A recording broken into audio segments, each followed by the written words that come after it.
Do it that way. Good afternoon and welcome to the October 25th, 2018 City Council meeting. Carla, please call the roll. Udaly? Here. Fritz? Here. Fish? Here. Wheeler? Saltzman? Here. Okay, Lauren, could you please read the statement? Yes. Good afternoon. Welcome to the Portland City Council. The City Council represents all Portlanders and meets to do the city's business. The presiding officer preserves order and decorum during the City Council meetings so everyone can feel welcome, comfortable, respected, and safe.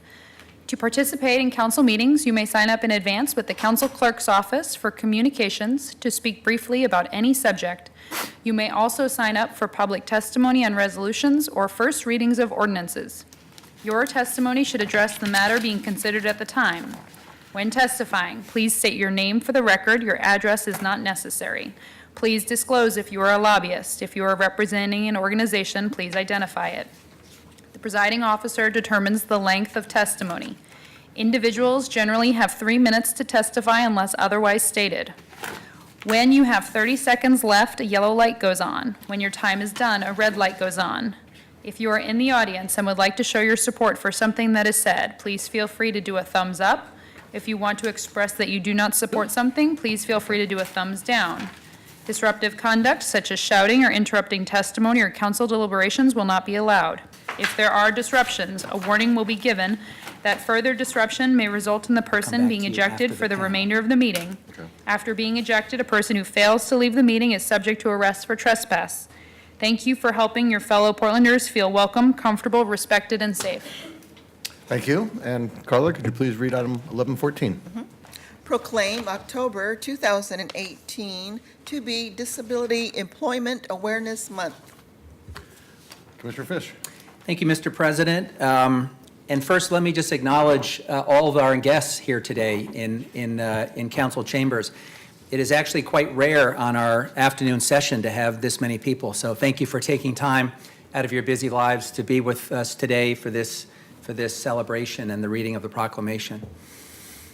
As you all know, we just had a great event in the atrium celebrating National Disability Employment Awareness Month, where we talked about the importance of removing barriers and creating a more inclusive workplace. That when we do so, everybody wins. We were joined by many local leaders and advocates, including our good friend Bob Jundeff, the former executive director of Disability Rights Oregon. Bob announced to us he'll be spending most of his retirement in Washington, D.C., attending meetings of the Social Security Administration, looking out for our interests. And again, on behalf of the council, Bob, congratulations on your retirement and thank you for your service. We're going to follow up on the celebration this afternoon with some invited testimony, and then Commissioner Saltzman will read a proclamation the mayor has issued for this occasion. I want to take a moment to thank someone on my team who's been working on this and many other related issues, and that's Asena Lawrence, and I want to thank Asena for her great work. Before we hear from our invited guests, both Commissioners Fritz and Commissioner Udaly would like to say a few words, so let me turn the mic over to Commissioner Fritz. Thank you, Commissioner Fish, and thank you, everybody, for being here. This is a good day to be celebrating some progress and to affirm that we need to make much more. So I very much appreciate each of you being here, remembering that in 2011 we established the Office of Equity and Human Rights, and I believe we're still the only such office in the nation that recognizes disability rights as human rights and as part of an essential part of our program in the Office of Equity and Human Rights. I'm excited to be back in charge of the office under Mayor Wheeler with his partnership. And by the way, he's on vacation this week, so I'm sure sorry that he's missing this event. In 2012, the City Council unanimously adopted the Model Employer Strategic Plan, which represents our commitment to increasing employment opportunities for people who identify as having a disability. And then in 2016, with support from the Portland Commission on Disability, the Council approved 2 disability equity-focused positions, one in the Bureau of Human Resources and the other in the Office of Equity and Human Rights. There are many, many city employees who are fundamental to this work and who are dedicated to this work. So I we'll just thank Claire Adamsick and my staff for helping to put together this presentation, and also all the staff in the Office of Equity and Human Rights, all the equity managers in the city, and the partnership with the Bureau of Human Resources. We are very grateful that we are starting to recognize that much more work needs to be done to put people to work. So, because we know that people who identify as experiencing disabilities have nearly at least twice as high rates of unemployment as people who do not identify as having a disability. And meaningful work is important for all of us for many, many reasons, particularly so that people can, well, I'll just leave it at for many, many reasons. I think we all appreciate that having a meaningful job that pays the bills is a fundamental experience that everybody should be able to have. So thank you all, and thank you, Commissioner Fish, for leading this work in this announcement today. Thank you. Commissioner Udaley? Thank you, Commissioner Fish. Well, I'm really proud to be part of a city that recognizes disability rights as human rights, and to have colleagues that take this charge seriously and are making meaningful efforts in their bureaus. Removing barriers seems to be the theme of the year for me, and even earlier today, I started my day out driving a snowplow, learning how we remove frozen water barriers. That was exciting. I didn't run anyone over. Did you see any snow? There was also no snow. There were cones, and I didn't hit a single cone. But enough about me. Of course, today we're here to talk about Disability Employment Awareness Month. So I want to again thank everyone who serves on PCOD, the Portland Commission on Disability, and I want to give special shout out to my constituent relations specialist, Josiah Barber, who emceed the event downstairs and who is my liaison to PCOD. And just thank you for all your hard work, and thank you for being here today. This month is a chance to recognize the significant progress we've made for those living with disabilities and to honor the lasting contributions and diverse skills that people with disabilities bring to our workforce. I don't want to repeat everything I just said downstairs because most of you were there, so I will just mention once again that the 2018 National Disability Employment Awareness Month theme is America's Workforce Empowering All. When we empower all, we create opportunities for growth and improvement, not just for those with disabilities, but for everyone. So thank you again, and I look forward to working further with PCOD and disability advocates in our community to achieve and sustain workplace inclusivity in Portland. Thank you, colleagues. And now it's my honor to invite up to the dais an all-star lineup for our panel. We have 5 people. We'll just add an extra chair so we can fit all 5. First is Vadim Mazursky, Anna E. Keenan, Vale Horton, Ken Dodge, and Ryan McBee. If all 5 of you can come forward, and we'll add a chair if necessary.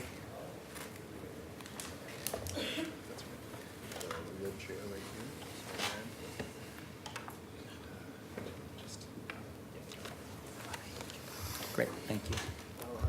And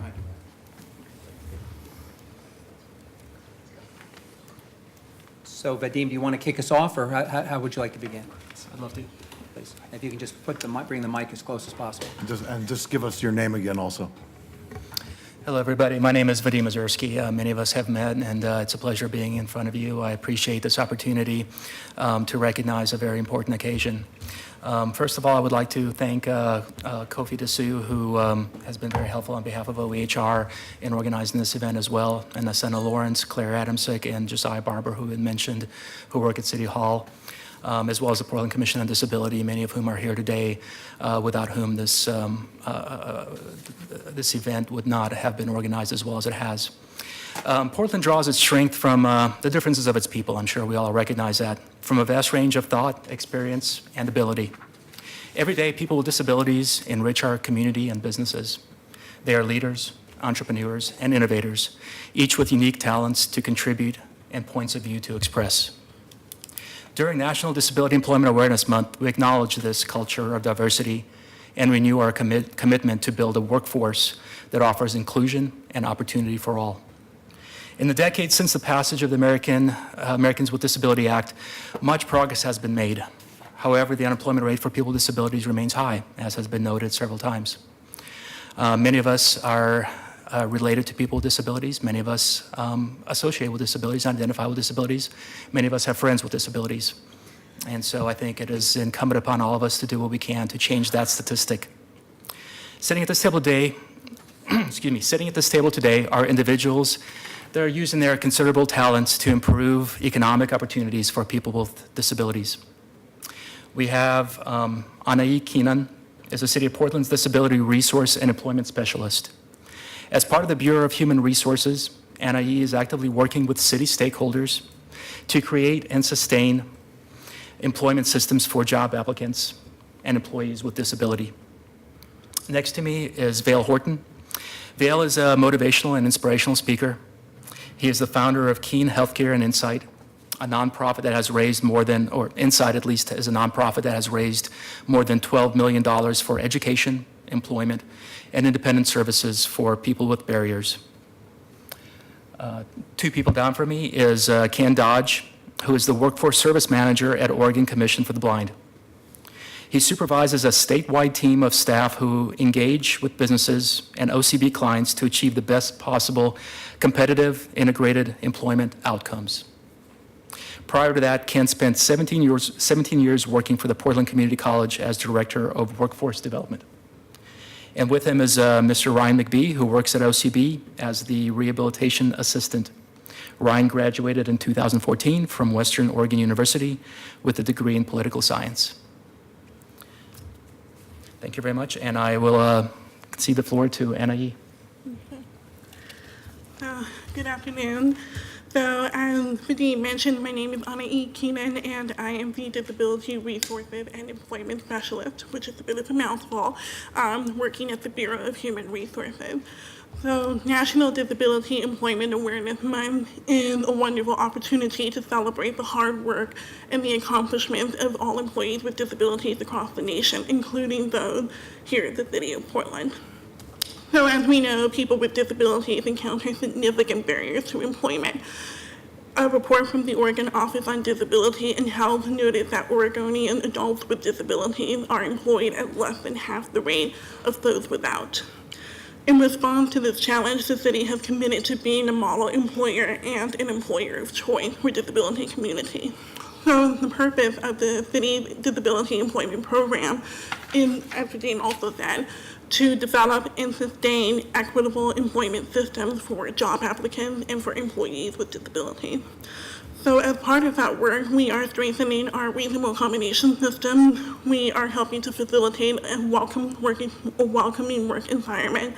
And we're also working to build a data tracking system so that we can measure our progress in this area. I'm also very glad to share that we are starting the second year of the Project Search pilot. Our interns will be starting their assignment next week with the Bureau of Human Resources and Portland Parks and Recreation.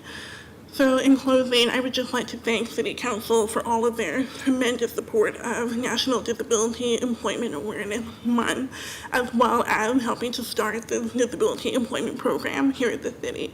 And I look forward to the continued growth of our work in this area, and I am so excited that we are continuing to support applicants and employees with disability. Thank you.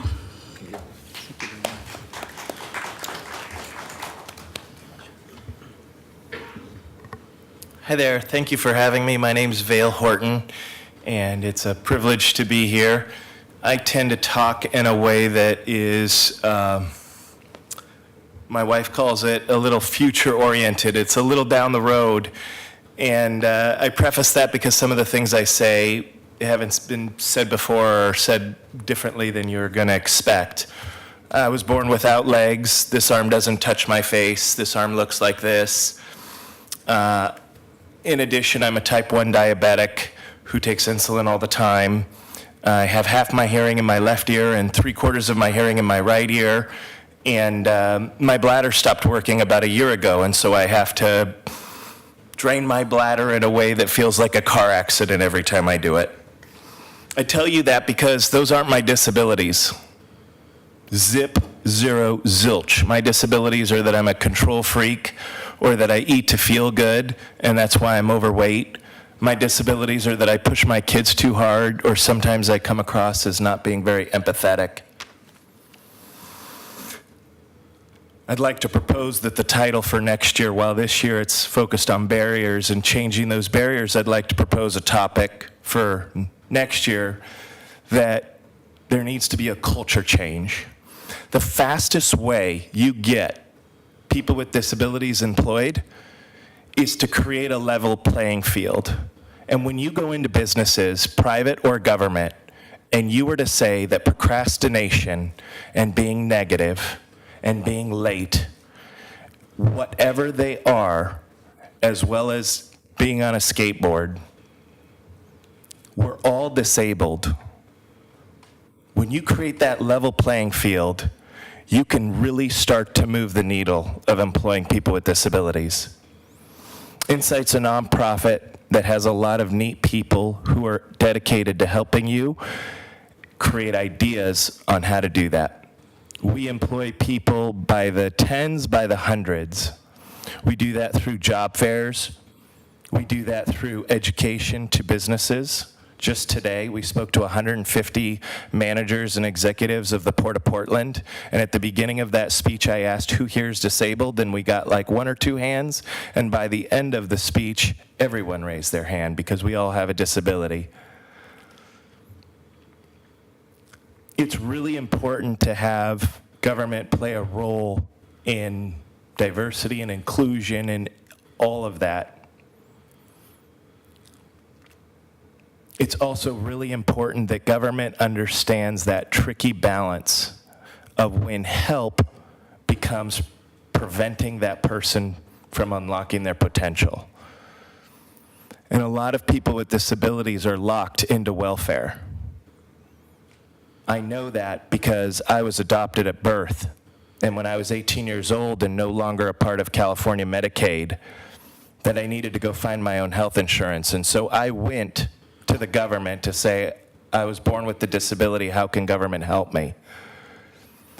But they said, how much money do I have? And at that time, I was 18 years old, and I had $16,000 in my bank account because my first job was at 10 years old.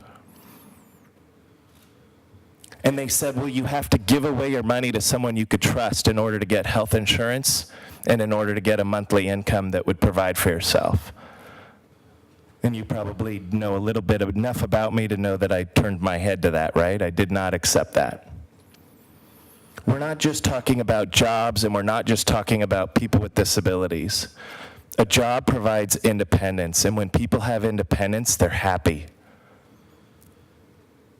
People in jails have disabilities. The opioid death epidemic, those people have disabilities. People on welfare, those people have disabilities. People with disabilities have disabilities.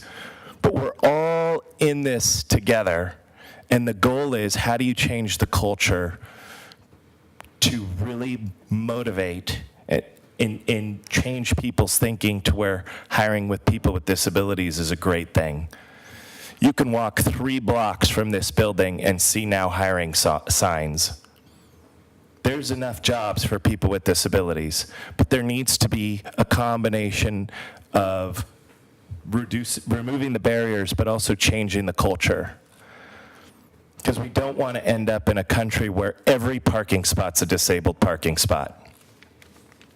I remember when I grew up, and I'm only 41 years old, there was only 1 handicapped parking spot, and now you go to Costco and there's 50.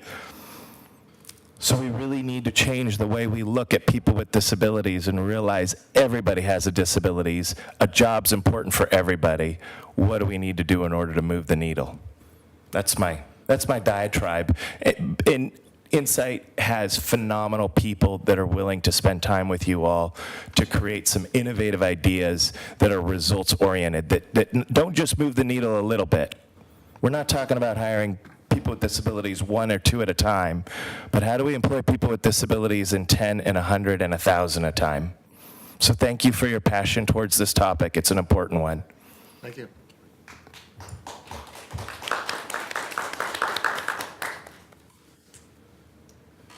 My name is Ken Dodge, and I work with the Oregon Commission for the Blind. And our remarks today really are going to echo what you've heard from the other speakers. We are invested in changing the culture of the business community, changing the culture of government agencies, changing the culture of the communities we live in, to create opportunities and to be able to demonstrate the value of working with people, of hiring people with disabilities and the contributions that folks can make to the overall economy. The specific remarks from the Commission, though, I'd like to turn it over to my colleague, Ryan McBee. Ryan? All right.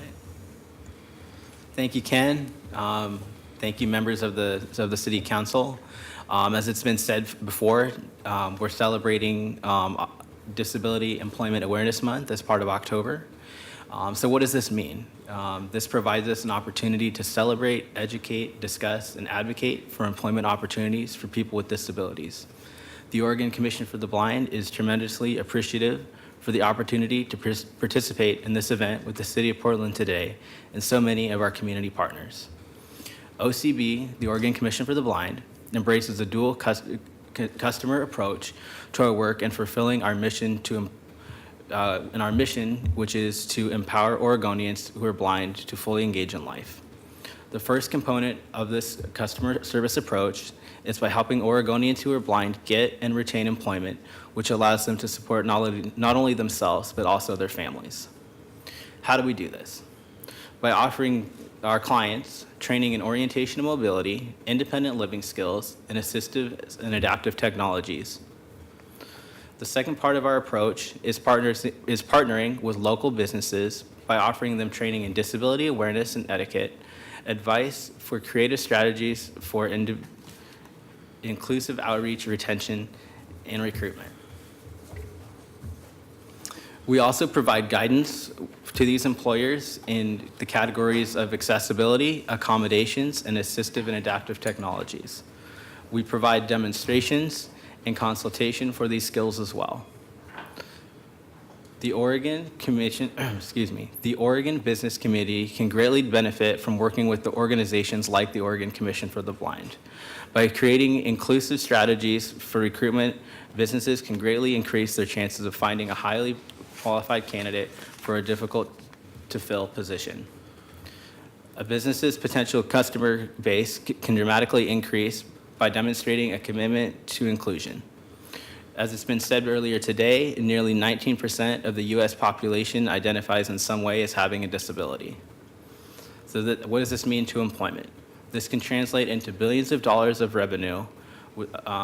Businesses, as it's been said, can benefit financially from hiring individuals with disabilities through financial incentives such as the Workforce Opportunity Tax Credits and other federal deductions by enacting accessible workplaces.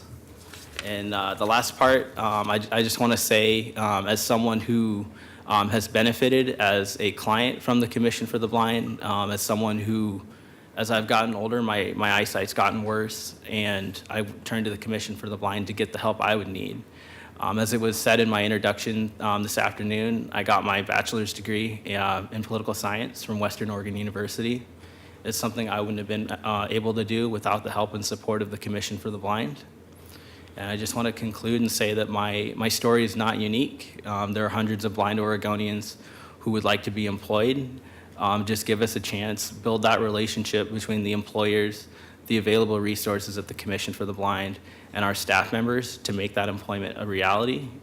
I just want to say thank you to the members of the City Council for allowing us to have this discussion on National Disability Employment Awareness Month, and we look forward to talking to you in the future. Thank you. Thank you very much. Any questions? I had a question, Brian. Could you tell us more about the Workforce Opportunity Federal Tax Credit?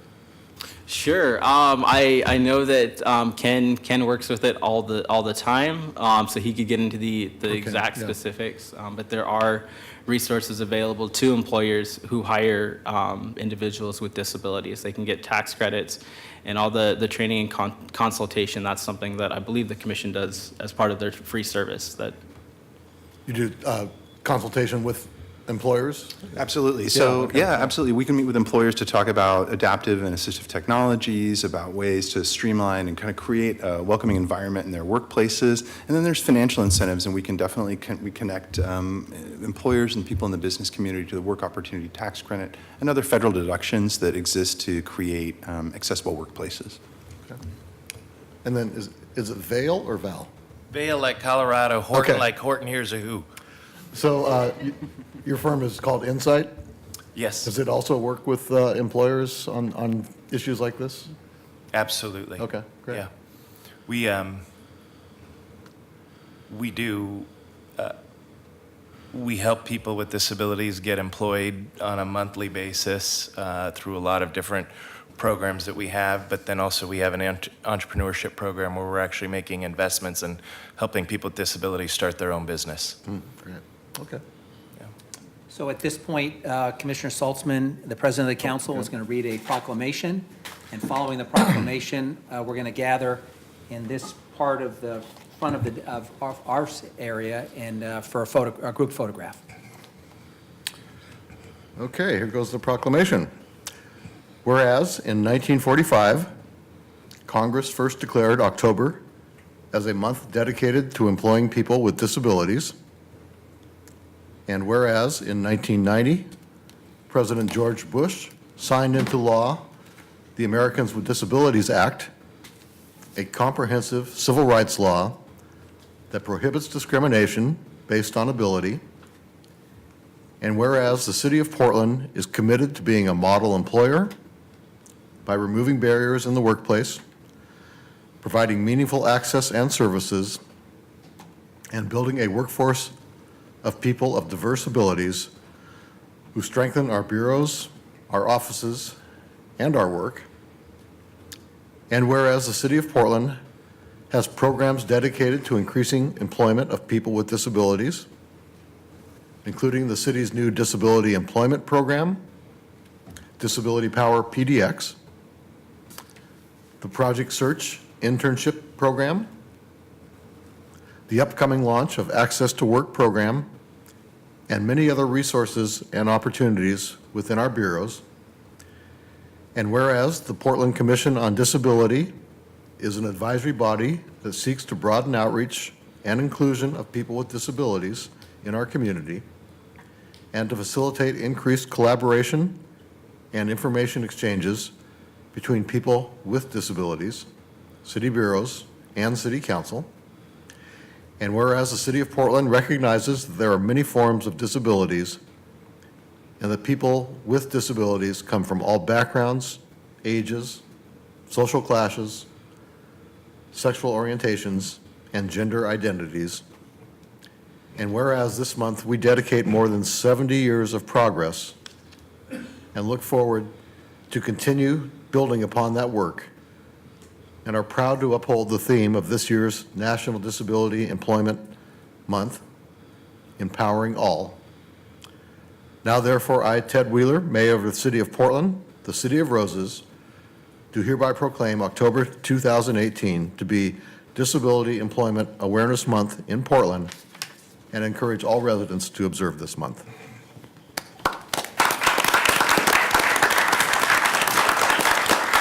Now if we can all gather right in front of where we are standing and we'll get a photo.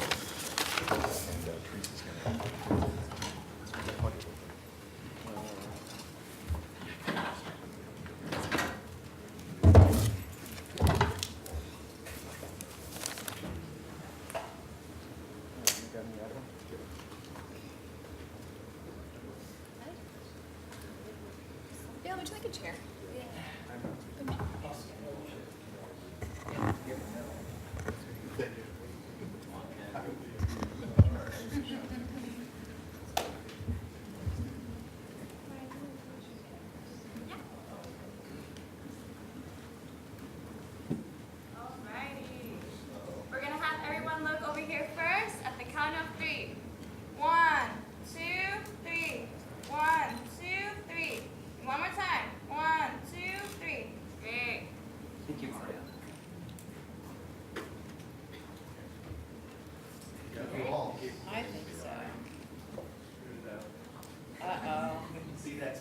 Oh, man, we ruined the picture. Thank you. Perfect. Awesome. Thank you. Can I see the certificate? Can you just hold it up again? Oh, yeah.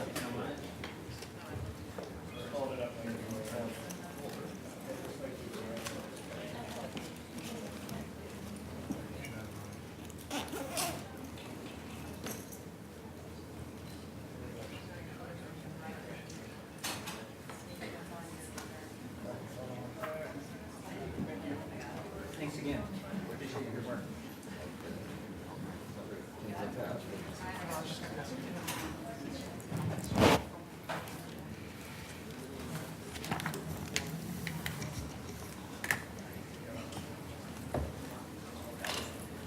Hey, Bob. Talk to you tomorrow, okay?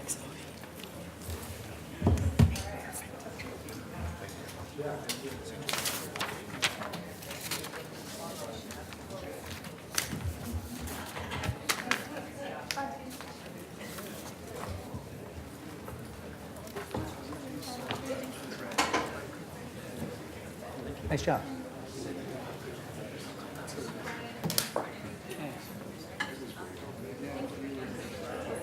Can I help you? Expect the help. Hi, nice to meet you. Thank you.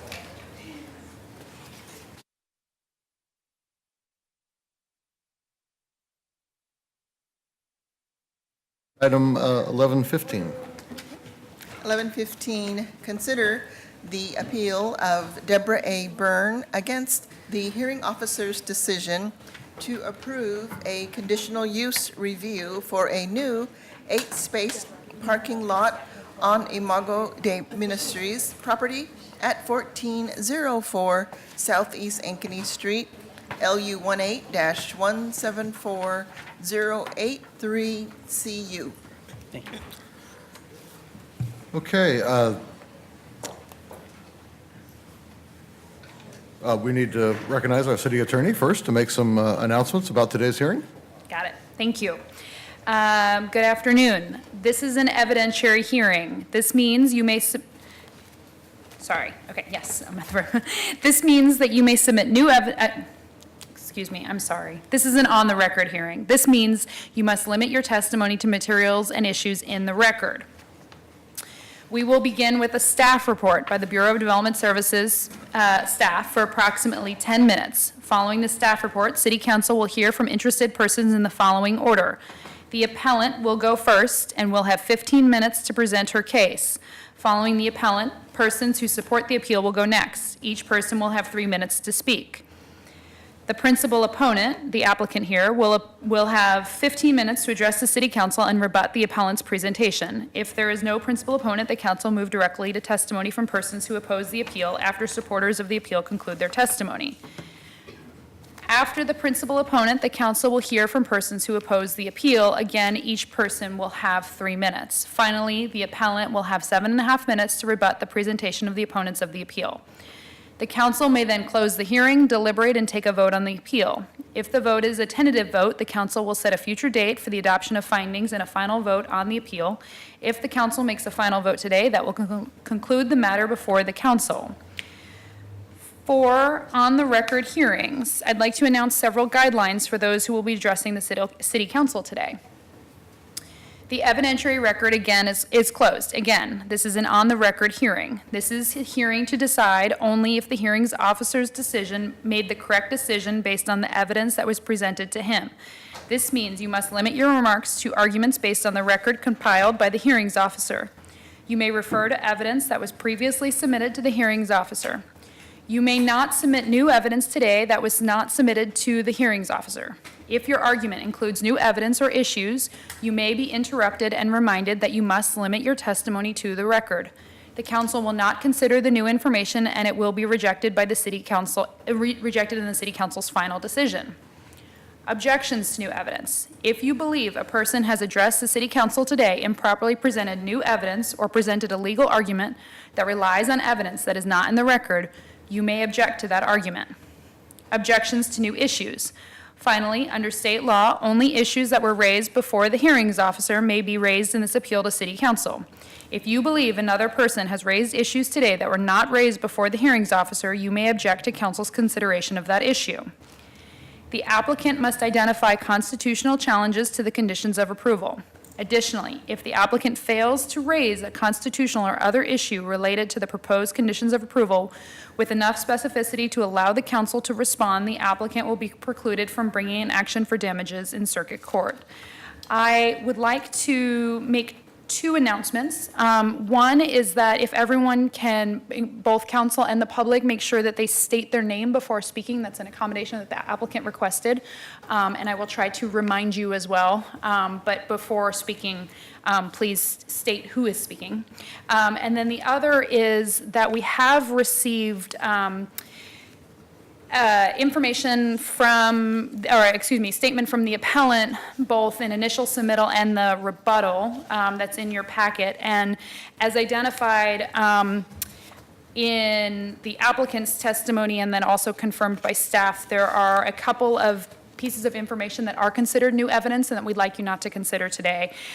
Specifically, there's a reference to a phone calls to 911 about homeless issues, media interview confirming the applicant's interest in allowing car camping, and a city auditor's report from 2017. If you, council, could please refrain from considering that evidence. It was not included in the record before the hearings officer. Okay. Thank you, Lauren. Do any members of council have any conflicts of interest to declare? No. Okay. Do any members of council have ex parte contacts to declare or information gathered outside of this hearing to disclose? No. Okay, seeing none. And have any members of council made any visits to the site involved in this matter? Seeing nobody? Okay, no. This is Commissioner Amanda Fritz. I believe I have been to the site on a previous occasion, but not in the last several years. I'm certainly not in relation to this application. Okay, and do the council members have any other matters that need to be discussed before we begin the hearing? Okay, then we will begin the hearing, and we'll start with the staff report.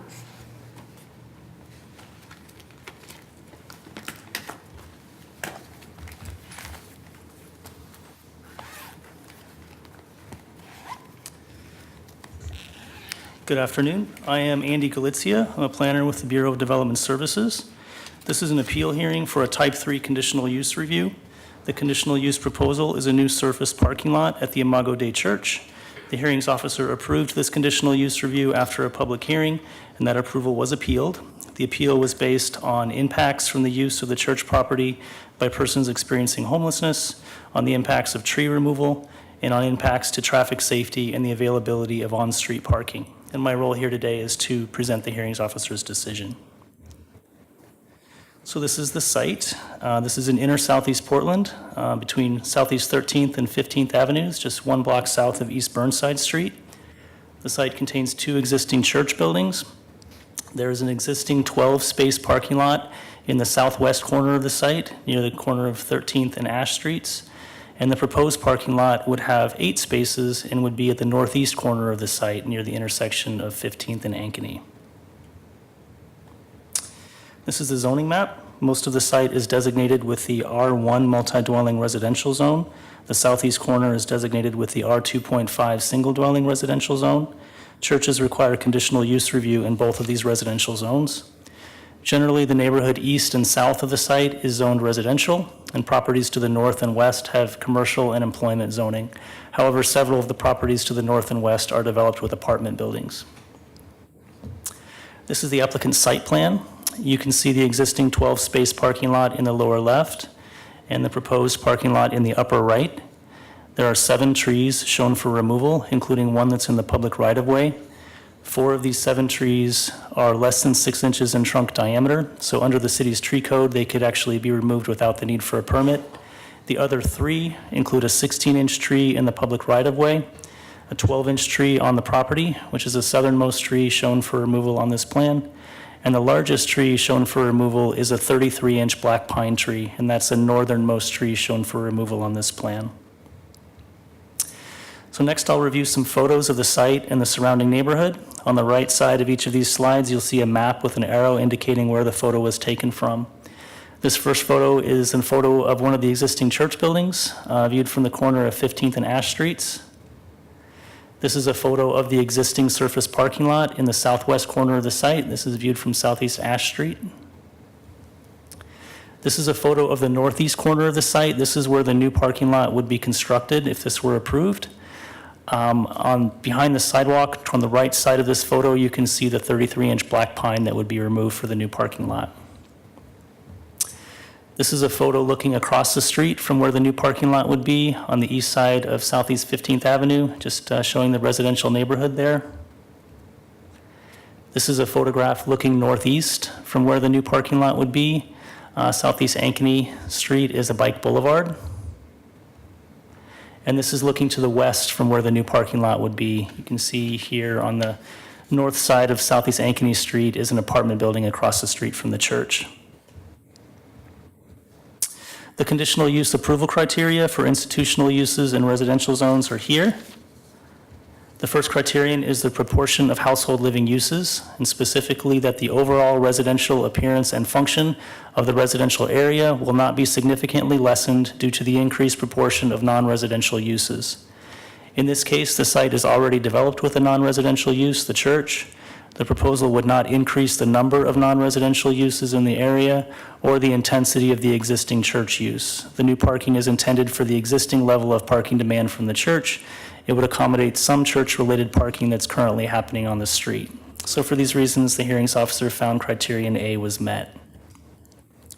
Criterion B is for physical compatibility, specifically that the proposal will mitigate differences in appearance and scale with adjacent residential development.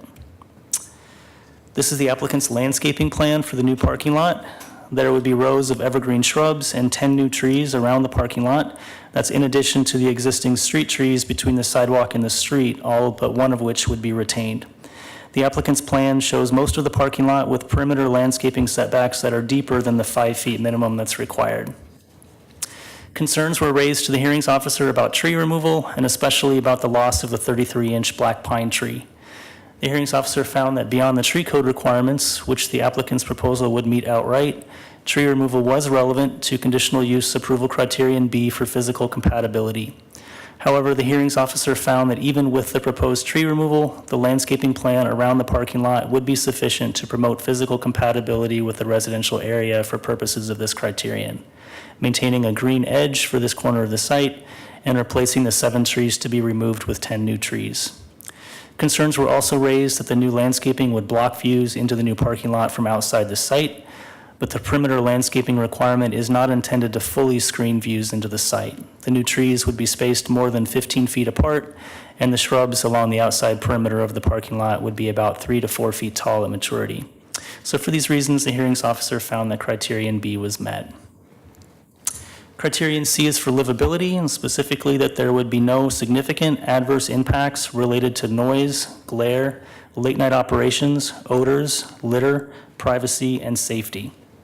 The hearings officer found that the new parking lot would not have significant adverse impacts for any of these factors. The parking lot would have only 8 spaces, so the number of vehicles entering, exiting, or maneuvering through the parking lot at any one time would be minimal. The parking lot would be separated from the nearest neighboring properties by 60-foot wide street rights-of-way. Concerns were raised to the hearings officer about the traffic safety impacts of the new driveway in relation to the intersection of Southeast 15th and Ankeny. The Portland Bureau of Transportation, or PBOT, analyzed the proposal for any safety impacts, and PBOT found the proposal would not have adverse safety impacts on the adjacent streets. So for these reasons, the hearings officer found that criterion C was met. Criterion D is for adequacy of public services, including for the transportation system. PBOT evaluated a transportation study submitted by the applicant, and PBOT found the transportation system is adequate for the proposal. PBOT found the new parking lot would absorb some of the existing parking demand from the church that's currently accommodated with street parking.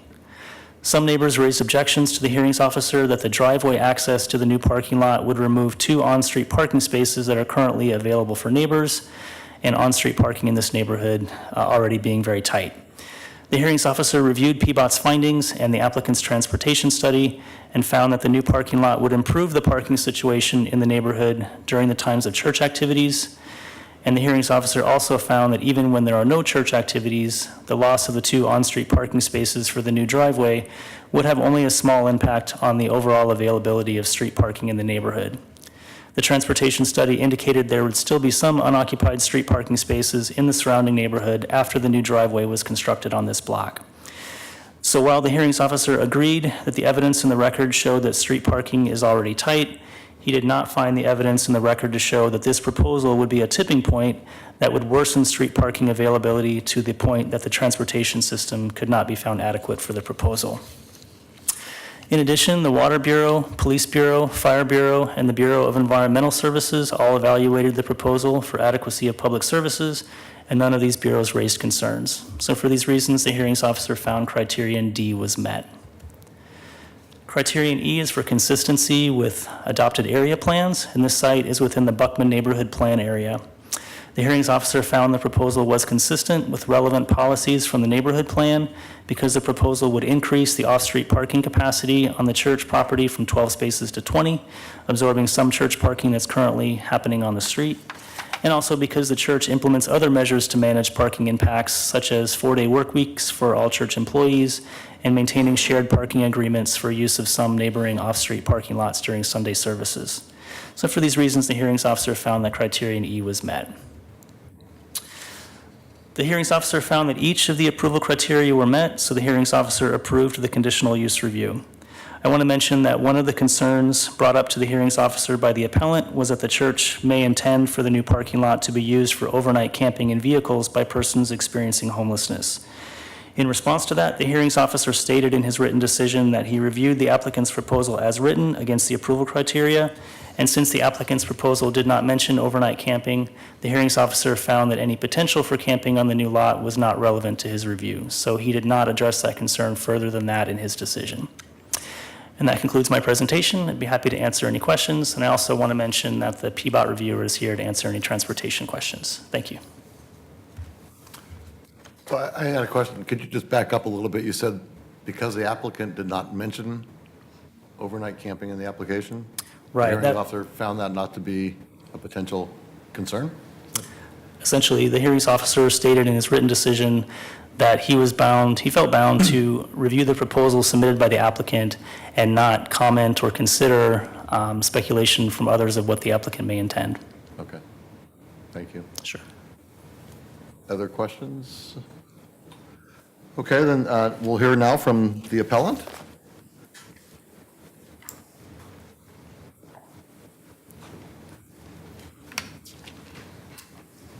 Am I to sit here? Yeah, Carla's going to help you get in your chair there.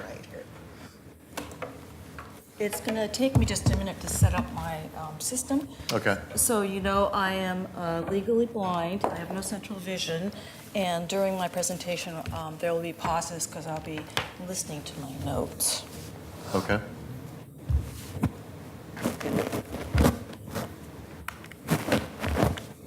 And this is Commissioner Amanda Fritz. Under those circumstances, we would allow more time if necessary, right? Yes. Commissioner Fritz, we've already made that accommodation based on her request, and so typically she would have been allowed 10 minutes. She's being allowed 15 minutes. That's how much additional time she had indicated she would need. But certainly, if more time is needed, definitely.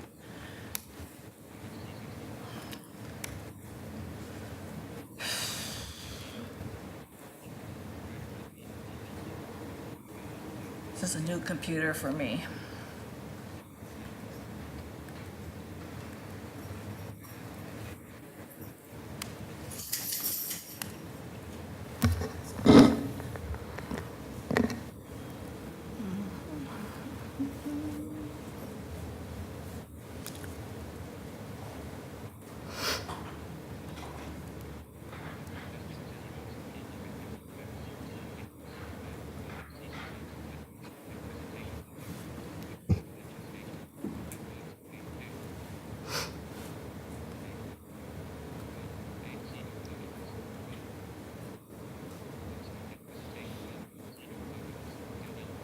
Okay, so I want to start by... Could you give us your name first? Oh, I'm sorry.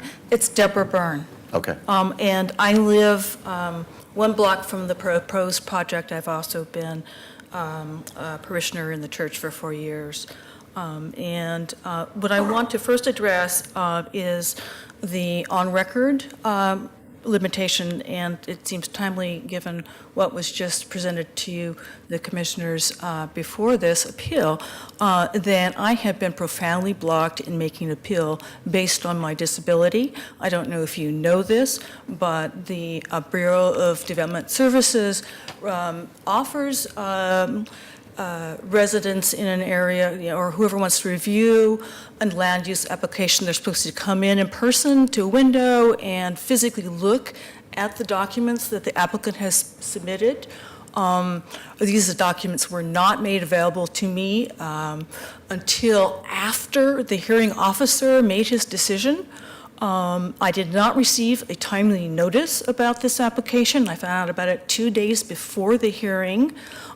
So as I understand it, I am being required to limit my presentation based on information I could not even obtain. I feel that's really inappropriate and is discriminatory. I spoke with Danielle Brooks in the Office of Equity and Human Rights with the City of Portland, and they told me that the BDS has been flagged before about not having an ADA coordinator. They still don't have one. In order to be compliant with the ADA, the BDS should have made these documents accessible at the same time they made them accessible to people who are sighted. So I object to the expectation that I am limited in responding to this application with information that I was against my will prohibited from having until the whole works had already been preceded, because once it went to the hearings officer's office, I asked for the documents, and I was told I could not have them until the hearing officer made a decision. I reached out to the applicant's attorney and asked them for good faith copies of the documents, and they were not provided. They're not required to by law, but when you look at the totality of what happened, this is really unjust. So I'm going to go ahead with my presentation, and you could stop me if you feel I'm just talking about something that's not on the record.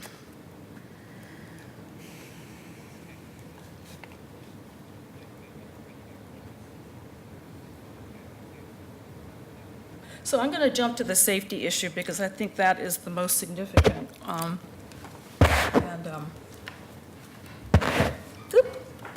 There's a microphone there.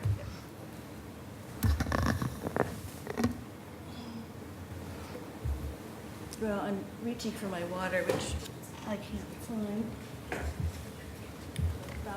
Your water? Yeah, my Oh, water. there's no water up here. I got it. Thank you so much for your kindness.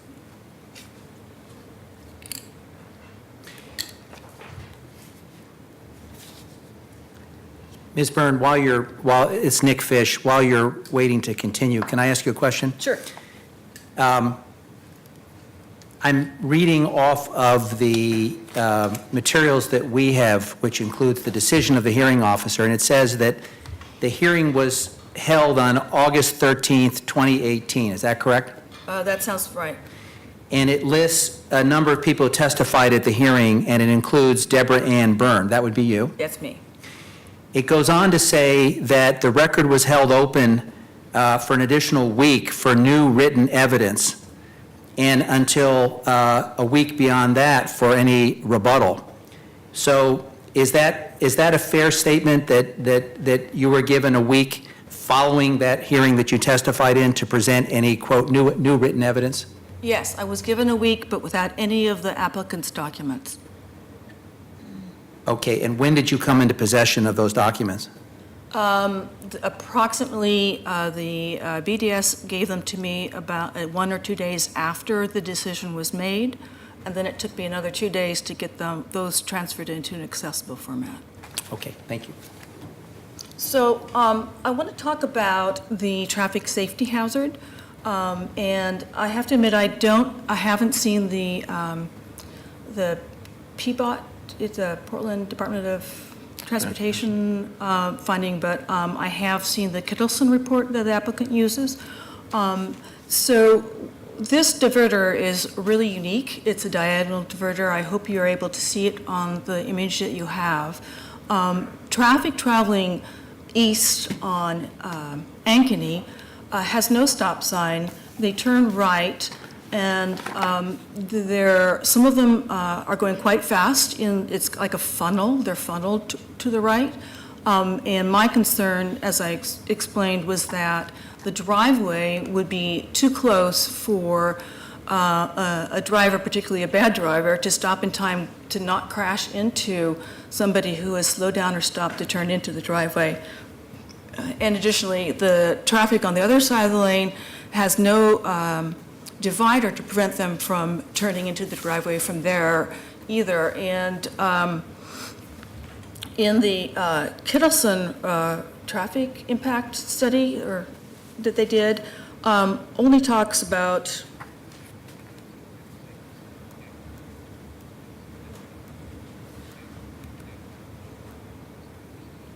They based their decision that there was no hazard because there would be no increased trips based on the parking lot. That's the only measure, if you read the report, that they're using to say it's safe. They're not talking at all about there's no stop sign, the speed, stopping distance time, or how what the visibility line is, or the distance of the driveway. And in the public hearing, the applicants said that the driveway would be 50 to 60 feet. And in this legal brief that I just received yesterday, they're saying that the middle of the parking lot is where the black pine tree is. I was told that the driveway would be in the middle of the parking lot at the public hearing. So I don't know which is true, because the black pine is about 30 feet from Ankeny Street. So if that driveway is even shorter, there's even more of a danger. Hopefully the applicant can address that, whether or not the brief or the oral argument was correct. So I feel that a traffic study, safety study, needs to be done before this is accepted. That really takes into consideration the speed of travel, the time, the visibility, and so that we can reasonably take steps to mitigate the possibility of harm, bodily harm.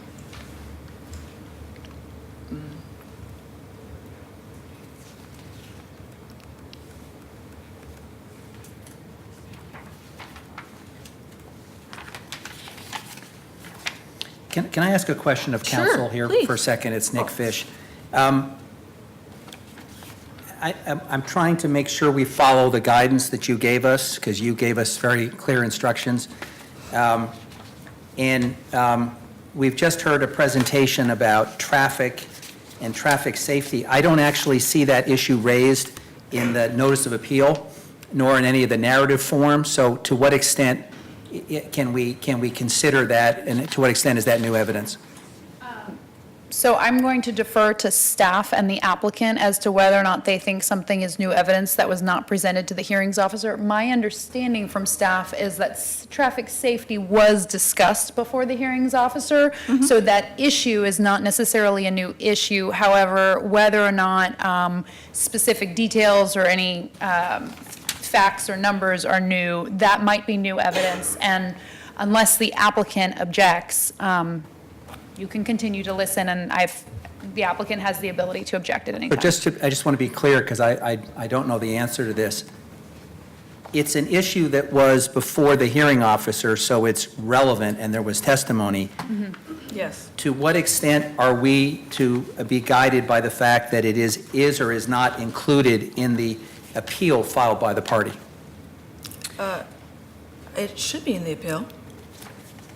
Well, I don't see it in the written appeal, and I want to make sure, maybe it doesn't matter. Maybe because it's an issue before the hearing officer, it doesn't have to be flagged. I just need to know what the ground rules are. So staff's identified that it was raised in the addendum to the appeal. So the second letter, The addendum?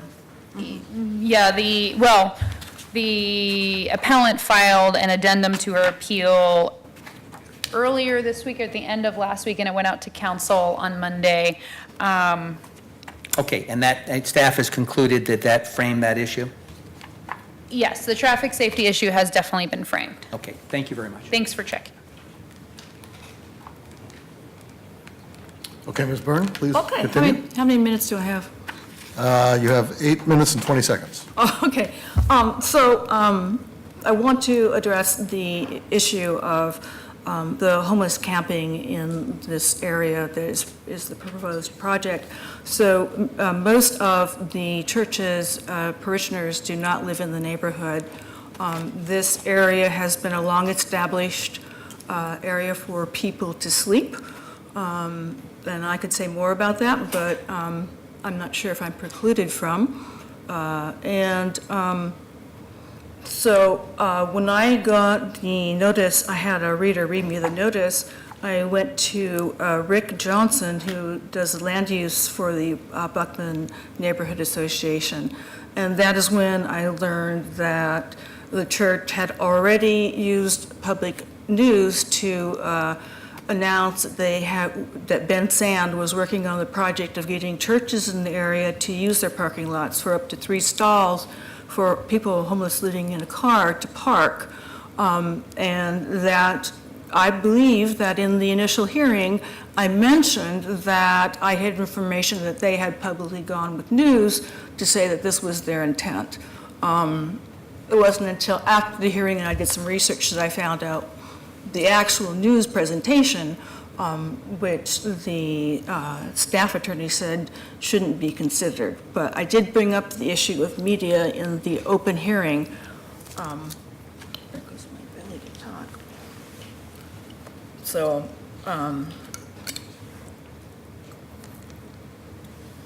they've been very public about this intent. My objection is that it was not included in their application, as was not the fact that it's already being used for people to sleep in.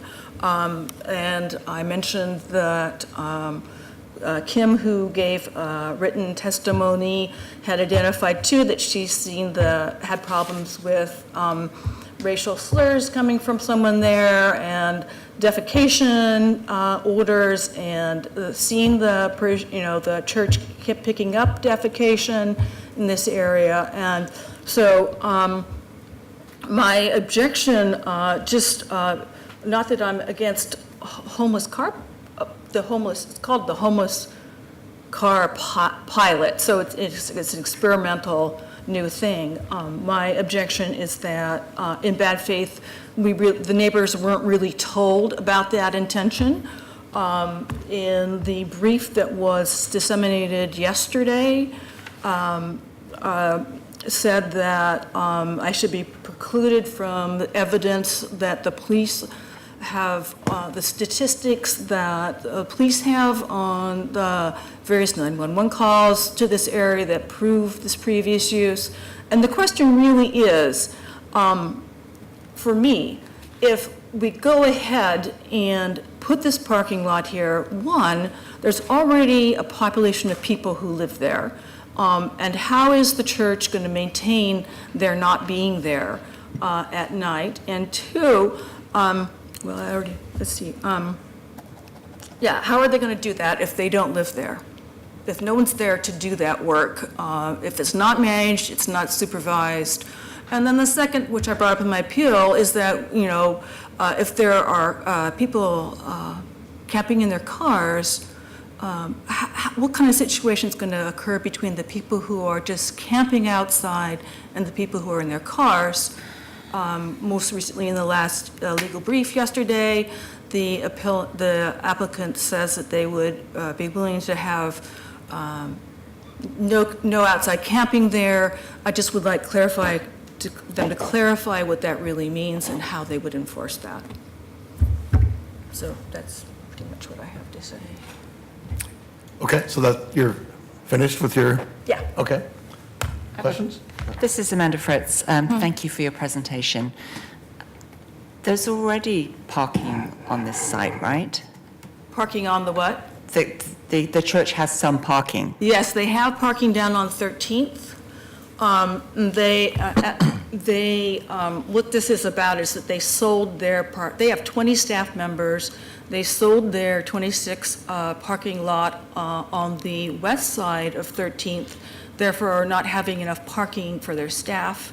They got $2.2 million for that, and now they want 2 more of our very, very rare public spaces. Just to be clear, they're building a parking lot that will be private. So there's objections around that. They're selling their parking to make a profit and then taking from the neighborhood to try to compensate for that. Okay, and the car camping issue, they could already do that on the parking spots they've got. That's correct. So in what way are you concerned that these additional spots increases that possibility?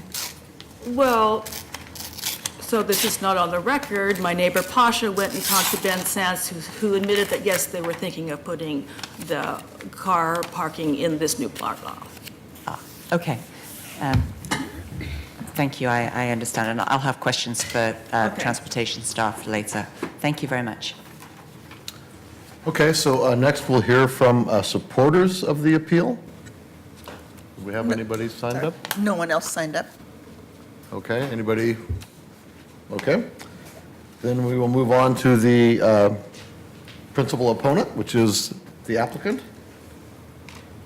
And they will have 15 minutes.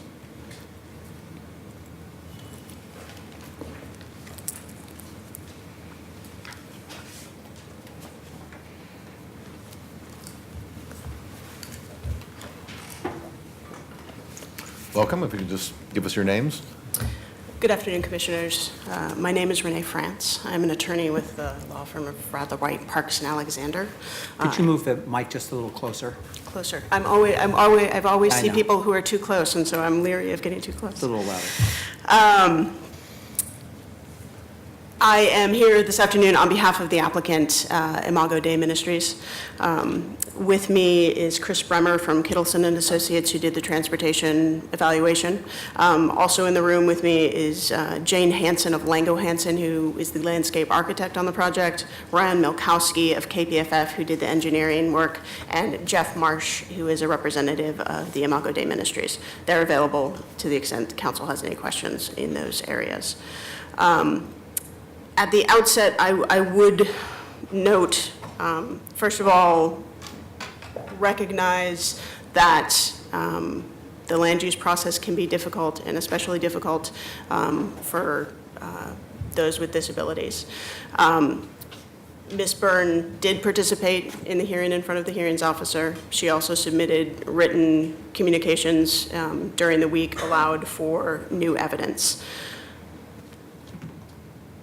As we noted in our letter that was submitted yesterday, there is new evidence contained in her appeal statement and the addendum to the appeal statement.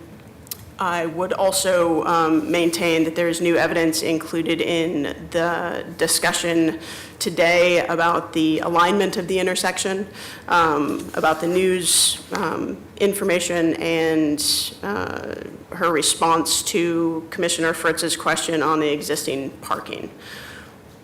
All of that being said, I raise it as a procedural issue. I think that even if you were to consider that evidence, that you would still find that this application meets all of the applicable approval criteria.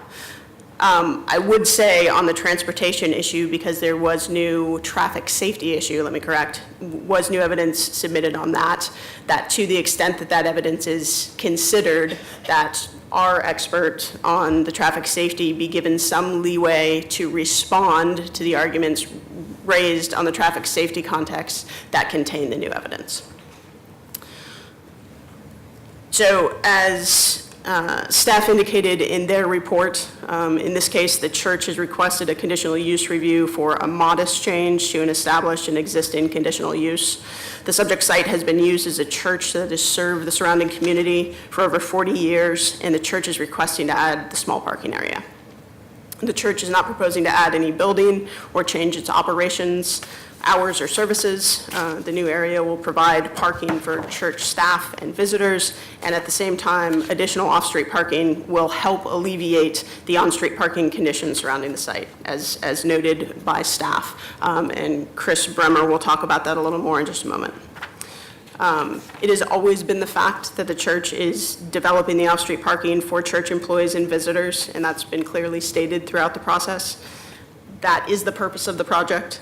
The purpose of the project has never been to create a space specifically for those experiencing homelessness. However, to confirm that that is the case and to avoid claims that additional impacts should have been or need to be considered as part of this application, we have requested a condition of approval that would prohibit overnight camping as an accessory use in the new parking area. To answer Commissioner Fritz's question, we believe that the car camping program still could occur on the existing parking lot, but you're limited to 3 spaces under the accessory use program anyway, and so there's not an intent to have overnight car camping on the new lot. Well, I just, if I could, Nick Fish, if I could just jump in for a second, because there's some issues here that are sort of first impression for us, and I just think we need to have some guidance. Sure. The council has declared a state of emergency around housing. And we have, in fact, I was the author of the pilot, which allows, under certain circumstances, faith institutions to use parking for overnight camping, subject to certain protocols. Mm-hmm. I understand that that's not the issue that's before us. But I guess since it's been raised in the supplemental materials and we're sort of shadowboxing with it, I guess the question I would have for you is, in light of the council action authorizing this use under certain circumstances, is this even relevant to a condition of approval for parking? Because tomorrow the council could modify that pilot, it could rescind it, it could strengthen it. So I guess just forgive me for asking a very basic question, but is it even relevant to the condition of approval if it's something that the council makes available to anyone that has church parking? It's a good question, and I believe that the answer to that question is that it's not relevant. That being said, this is somewhat of a unique situation where you have a conditional use evaluation that looks at impacts on surrounding properties. And because the church is not intending to allow overnight camping on this parking lot, we didn't evaluate the potential impacts of overnight camping on this particular parking lot as part of the conditional use analysis. To avoid any claims that there could have been improper findings or incomplete findings and evaluation of the full range of impacts that could occur on this lot, our proposal is a simple condition that would preclude overnight camping as an accessory use on this particular lot. Now, if at some point in the future the church wanted to allow that, they could come back in for a conditional use application and do that evaluation. I understand that that's against the intent of the policy of the city, but in this case, it is protective of the church interests to make certain that this conditional use decision is not subject to challenge. So just to be clear, Nick Fish, if you're offering that condition of approval and that takes that issue off the table, is the only issue left for us to consider the traffic impact?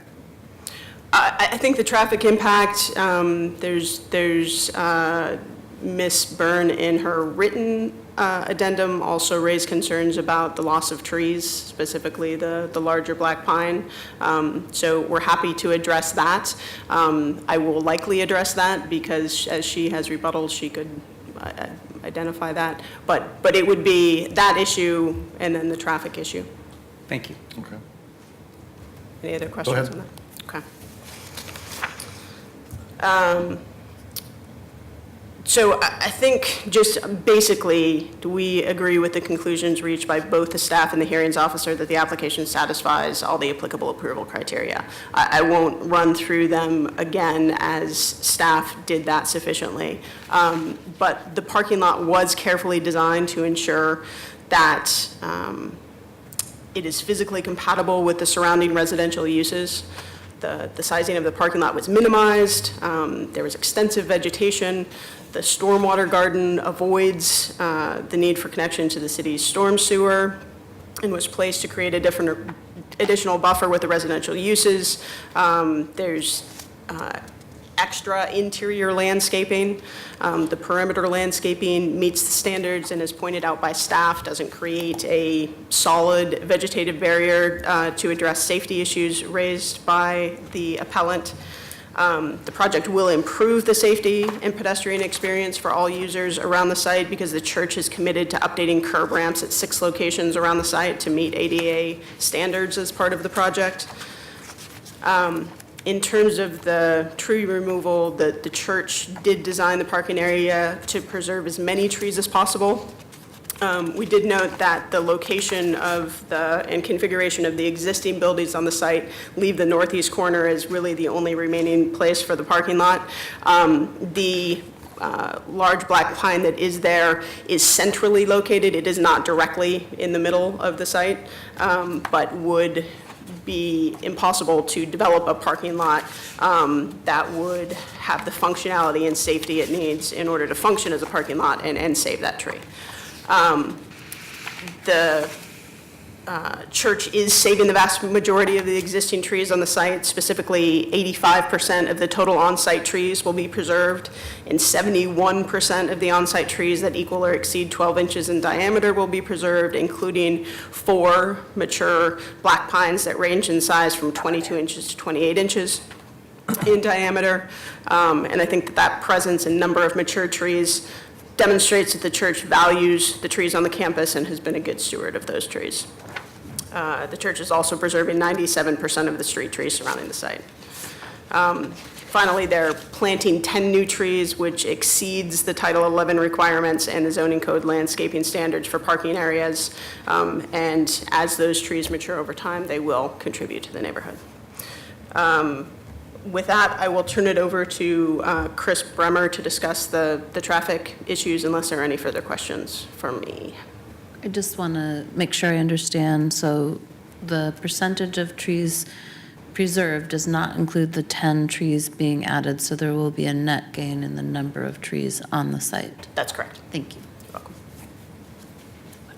Good afternoon. My name is Chris Bramer. I'm a licensed professional engineer here in Oregon and representing the firm Kittleson Associates, who's the co-author of the traffic report that is in the record. I want to try to walk the line of responding to issues within what's the constraint of the record, and we can see if we need to go further than that. First, just quickly talk about the parking impact. The traffic study we prepared looked at 3 different days, a Sunday, a Monday, and a Wednesday, trying to understand what would be the impact of this site development parking lot with respect to on-street parking. The short story results from that study are that the area that the area of the parking lot proposed reflects the area that was most densely used of the on-street parking. So we're putting the parking lot in the right place in terms of where that need is most acute. As you heard during the staff report, there's 8 parking spaces proposed on site. 2 parking spaces would be lost on street to accommodate the driveway access. So an overall increase of 6 parking spaces, which will then mean those 6 vehicles are not seeking on-street parking during the church events. So from a parking perspective, that was the conclusion there.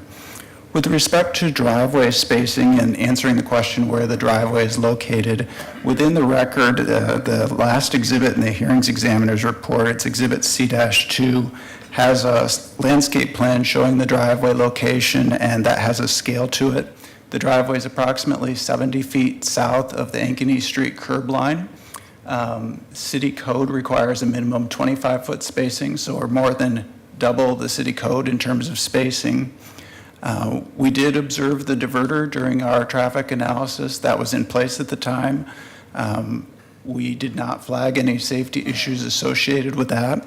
And we did note in our report that the visibility would be looked at, and that's looked at in the context of the public works permit process. So essentially, assuming this land use application would go forward consistent with any other land use application, at the time of the public works permit process, there is a requirement to verify that sight distance is acceptable and making sure that those vehicles coming around the corner can be seen and stopping sight distance is adequate and safe. So from my perspective, I believe the system is safe. I believe the driveway can be provided as proposed without a safety impact, and I believe PBOT has concurred with those findings. I'm going to stop there, but if there's a need to go into more detail, I'm happy to try to do that. Any questions? Okay, apparently that was sufficient. So does that complete your presentation? It does. Okay. Well, great. Then we will now ask if there are opponents of the appeal or supporters of the applicant that wish to testify. Or anybody signed up? No one signed up. No one signed up? Okay. Yeah, so we will now go to rebuttal by Ms. Byrne. You have 10 minutes for rebuttal.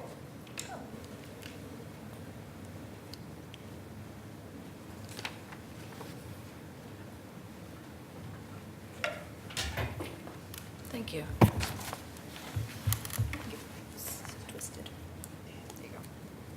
So I did not, in the Kittleson report, I did not see that the driveway is identified as 75 feet, or that there would be an additional visibility study.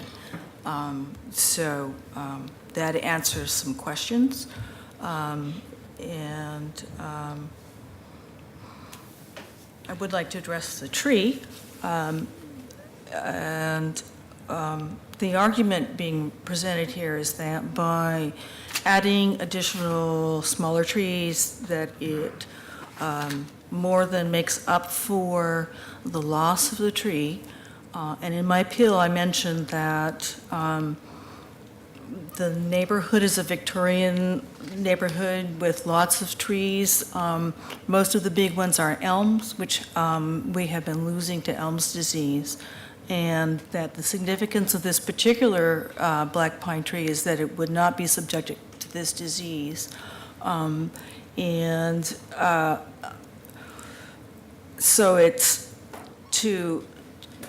So in my thinking, the one larger tree has more value than 10 smaller trees. Perplexed by the applicants identifying that there are already 97% of the trees remaining on the site. I guess that by this, they must be including the entire 2 city block area and the street between their 2 blocks, because I think of the site as being actually the part of the application that relates to this proposed parking lot, in which it would not be accurate that there are 97% of the trees remaining. To me and to other neighbors, the value really is on this one particular old tree, which we would like to keep.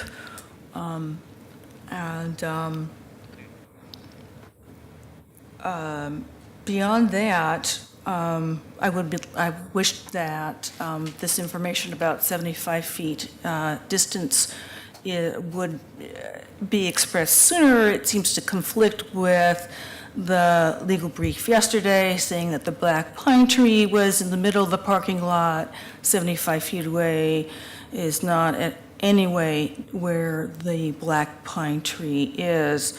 And the parking lot is supposed to be in the middle of the parking lot. I'm not seeing how that adds up, and that the block is not 150 feet long.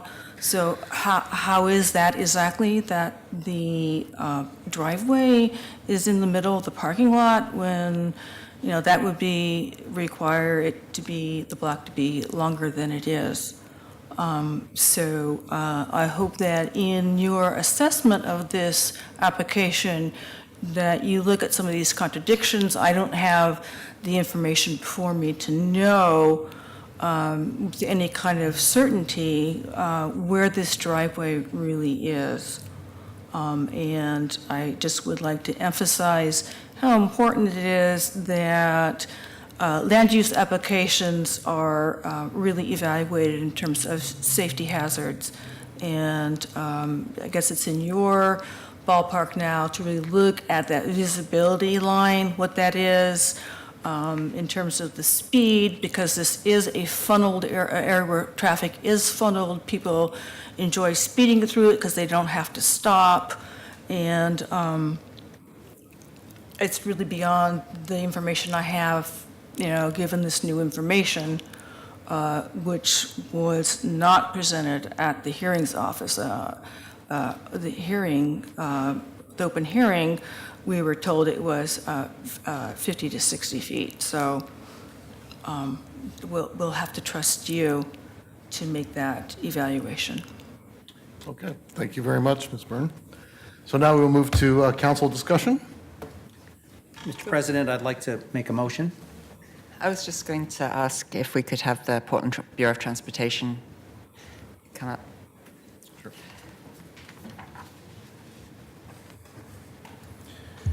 Good afternoon, Council. Bob Haley with Bureau of Transportation. So, Mr. Haley, I'm assuming that PBOT did look into the location of the driveway. We did. Would you like? The minimum is 25 feet back from the property line on Ankeny. We also, as you noticed, Ankeny is a greenway. Greenways are posted at 20 miles an hour. The diverter is there to keep speeds and volumes down on Ankeny and to divert cars off of the bikeway to keep it at less than 1,000 vehicles a day.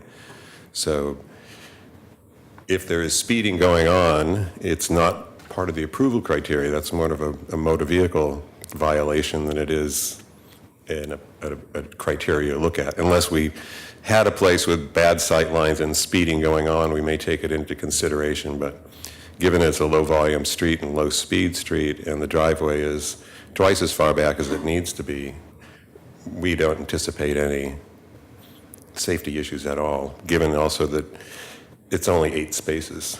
If it was 150 with a garage or something, we would start doing a queuing study and visual study for how that interfaces with a street, but not an 8-space parking lot. Thank you very much. Okay. And then, Commissioner Fish, before you make your motion, I would just like to point out from the hearings office decision on page 5, the hearings officer is not allowed by Oregon land use law to speculate or anticipate matters not directly referenced by the application. The hearings officer finds there is no reference in the applicant's proposal related to a possible homeless encampment. Therefore, the hearings officer will not consider opposition testimony and argument related to the possible impacts from a possible homeless encampment.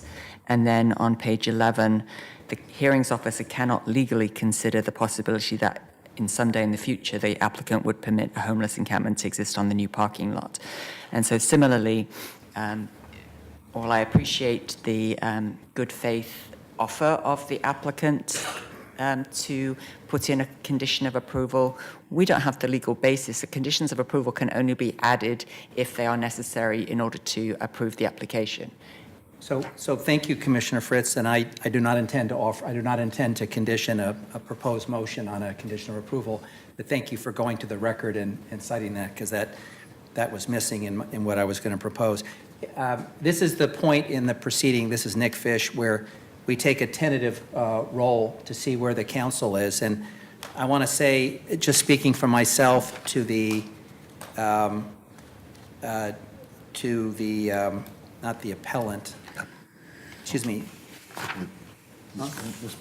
Yeah, I'm sorry, to the appellant, you have raised some issues about barriers to accessing this process and potential accessibility questions.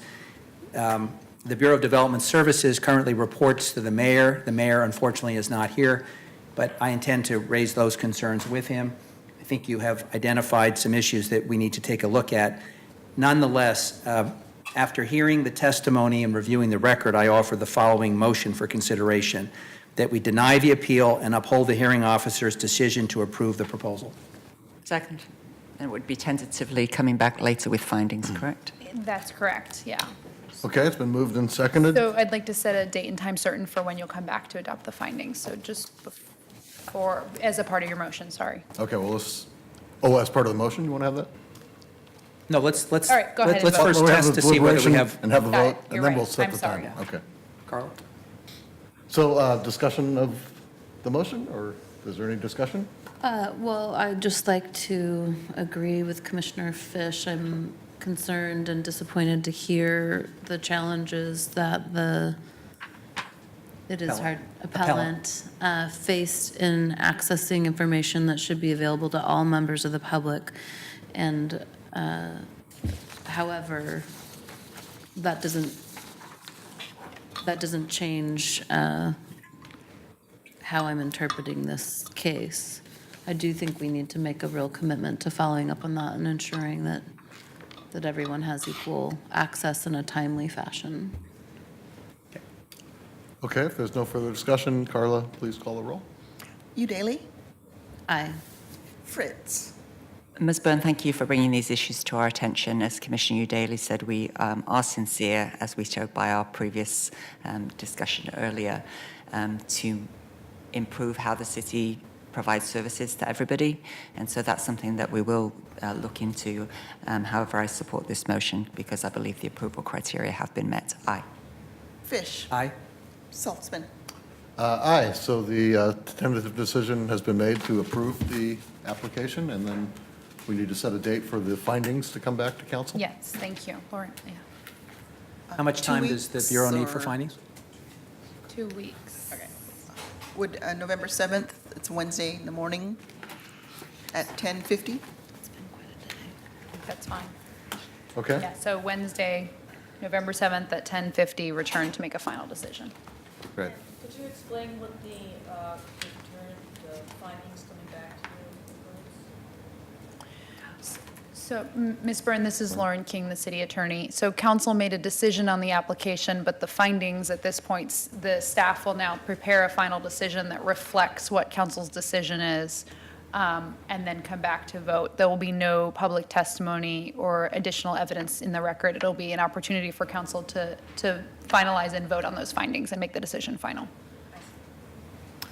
Okay, well, thank you all, and that concludes item 11:15. Mr. President, could we take a 2-minute break just to set up for the final item of the day? Okay, so we will recess for 2 minutes and then come back for our final item, 11:16.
16, please. Reaffirm support for the TV and film industry in Portland and direct staff to begin work on a film and video universal permit program. Commissioner Fish. Thank you, Mr. President. Colleagues, today marks my first formal action as the City Council liaison to the Portland Film Office. In September of this year, in recognition of the importance of this growing industry, Mayor Wheeler asked me to serve as the first council liaison to the TV and film industry. For the past 5 years, I have served as the Arts Commissioner and through my role as liaison to the Regional Arts and Culture Council, as well as the Small Business Commissioner through my role as liaison to Venture Portland. The TV and film industry fits nicely in the overlap between these two roles. Every year, this industry supports thousands of jobs, pumps hundreds of millions of dollars into our local economy, and continues to cement Portland's reputation as a creative hub. After years of laying the groundwork, we are ready to begin the next phase of support for this industry through the creation of a universal film permit. With us today are Jamie Dunphy, Senior Policy Director from my office, and Brian Lord with the Portland Film Office. I have some thank yous that I'll come back to at the end, but I want to begin also just thank Commissioner Udaley, who now serves as our Arts Commissioner, for co-sponsoring the issue, the matter before us. Jamie, take it away. Thank you, Commissioner. Good afternoon, City Council. My name is Jamie Dunphy. I'm Senior Policy Director for Commissioner Nick Fish. I also serve as his new liaison to the Portland Film Office. Before you this afternoon is a resolution that does a few things. First and foremost, it is an acknowledgement of the huge role the TV and film industry plays here in Portland. Portland has become a hugely desirable place to put on screen. The film industry in Portland employs thousands of people in our community, supports hundreds of small businesses, both directly and indirectly, and contributes nearly $200 million to our local economy every year. We've been lucky to see our city up on the screen for years on shows like Portlandia, Grimm, and The Librarians. We've also seen dozens of new productions come to town, such as Leave No Trace, which was set in Portland's Forest Park, Lean on Pete, which was filmed on location at Portland Meadows, as well as TV shows and new original streaming content like Disney's Timmy Failure, Hulu's Shrill, and Netflix's American Vandal. And this doesn't include the pioneering work done on virtual reality, animation, and commercials, as well as new interactive web-based content and a healthy YouTube creator community. Our success is particularly remarkable when considering the intense competition among cities to attract these productions. Oregon doesn't have the robust tax credit incentives that a film production might find in Georgia or British Columbia. Productions want to be in Portland, and we're glad to have them. So the second part of today's resolution is specifically focusing on what else we can do to help support the industry that so badly wants to be here. Today's resolution takes the first official step toward a plan that we've been working on for quite some time. It directs staff from PBOT, Parks, OMF, and the City Attorney's Office to begin working with Prosper Portland and the Portland Film Office on the creation of the Universal Film Permit. The Portland Film Office is going to become a one-stop shop for film productions in Portland, providing concierge service that's specifically geared towards the demanding timetables that every film production is subject to. Our goal is to no longer make a producer run from one office to another to get permits for an otherwise routine production. We also hope that this will lighten the burden of our different permit offices at Parks and PBOT by taking these low-level permits off their plates and letting them focus on the more complicated permit requests. We also want to ensure that the Portland Film Office is able to financially support itself for the long term, and that the office is able to appropriately grow and scale to meet the needs of the film industry in Portland.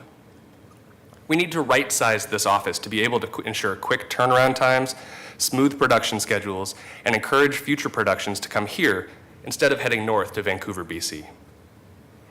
With the rapidly changing face of entertainment and unprecedented investment in new film and TV shows from non-traditional companies, the time is now to carve out our place on the screen, create well-paying jobs, and support the artists, actors, and creatives in this industry who call Portland home. With me today is Brian Lord, Director of the Portland Film Office. He's here to talk more about what his office does, our vision for the future of his office, and the film industry here in Portland more broadly. After Brian, we have also invited two pillars of the local film community to speak. Juliana Lukasik is the Executive Director of At-Large Films, and Lisa Chikala is the Executive Director of the Oregon Motion Picture Association. With that, I'll turn it over to Brian. Welcome. Good afternoon, City Council. My name is Brian Lord. I'm the Program Manager for the Portland Film Office. The resolution before you today offers important benefits to the City of Portland, including renewed commitment to the film industry as an economic driver for Portland, a path forward to increase competitiveness for film production through a universal film permit, and a thriving local industry contributing to our economy facilitated by a properly resourced film office. First, we can speak to the question of why commit to the industry, why the film office, and why at Prosper Portland. As Jamie noted, film has a substantial footprint in the Portland economy. In the course of a year, we've worked with 180 unique productions in the current permit program, which generated $200 million to the local economy and provided about 2,100 direct jobs within the metro area. Film is one of Portland's premier cultural exports. Our neighborhoods, parks, and spectacular views have been on display in numerous productions, from Feast of Love in 2007 to this year's Leave No Trace. Portlandia, which at times pokes fun at our quirkier and less noble traits, is top of the mind for many people when you ask them about Portland. And most important, it put the city on the map as a place to do film. The film office is housed at Prosper Portland, which, as the city's economic development agency, is the right place to facilitate this growing industry. With this resolution, the film office seeks to build its capacity to grow production and revenue that creates access to an equitable economy. The Portland Film Office has also aligned its work with the shared strategic priorities of City Council and Prosper Portland, and continues to build relationships with other public and private partners to support workforce development and initiatives that bring communities of color and other represented residents into the industry. Examples of implementing those priorities include working with Outside the Frame, who's changing the way homeless youth see and are seen by teaching them filmmaking. A partnership with the Oregon Media Production Association on a travel grant which encourages filmmakers to connect with other filmmakers and decision makers, pitch their ideas, find distributors, and develop their knowledge and showcase their work outside of Portland. We worked with Cast Iron Studios on their Talent Diversity Initiative, which was a response to the need for more diverse actors in shows like The Librarians and Grimm, both of which filmed here in Portland. We are financial sponsors with Open Signal's Black Filmmaker Fellowship, an incubator for African American filmmakers that addresses the stark lack of black voices in the film and television industry. And recently we just completed a post-production film grant to support the professional development of small local filmmakers using local post-production studios. And we'll be announcing the winners of the 4 winners of that 5K grant shortly. And then support of the Portland Film Festival, the Northwest Filmmaker Festival, and the Portland International Film Festival, among others. Now I'd like to talk about the path forward via this resolution and what a universal film permit can do. The film office work falls into 3 cycles: the day-to-day immediate response in the form of a quick turnaround permitting, the long-term talent development initiatives that feed into industry needs, and overall stewardship of the resources to build sustainable industry development in the long term. This resolution, which is a result of 18 months of feedback from industry, public partners, impacted residents, proposes the first step in giving the film office the authority to be an effective facilitator of both production and industry development, no longer just a traffic controller. That step is to create the universal film permit process housed at the Portland Film Office. A universal film permit would call for true convening for the bureaus and offers a tool in the film office's toolbox towards a more frictionless and competitive film environment to grow and recruit production activity. The film office can then become an efficient, centralized, self-sustaining service provider that prioritizes production growth. And most importantly, supporting short-term production needs will provide resources for the long-term business development. A centralized approach and an online application process, both goals of this resolution, will position Portland at the forefront of industry service. The permitting revenue redirected from Parks and PBOT to the Portland Film Office would be supplanted with adjustments to fees and projected increases for production on public right-of-way. These revenues and centralized function would allow us to analyze the true cost and benefit of film permitting in the city of Portland and ultimately shift the film office expense from general fund to permit income support. With a universal permit and a properly resourced film office, Portland becomes more competitive with other film-friendly cities and has increased capacity to grow the local industry.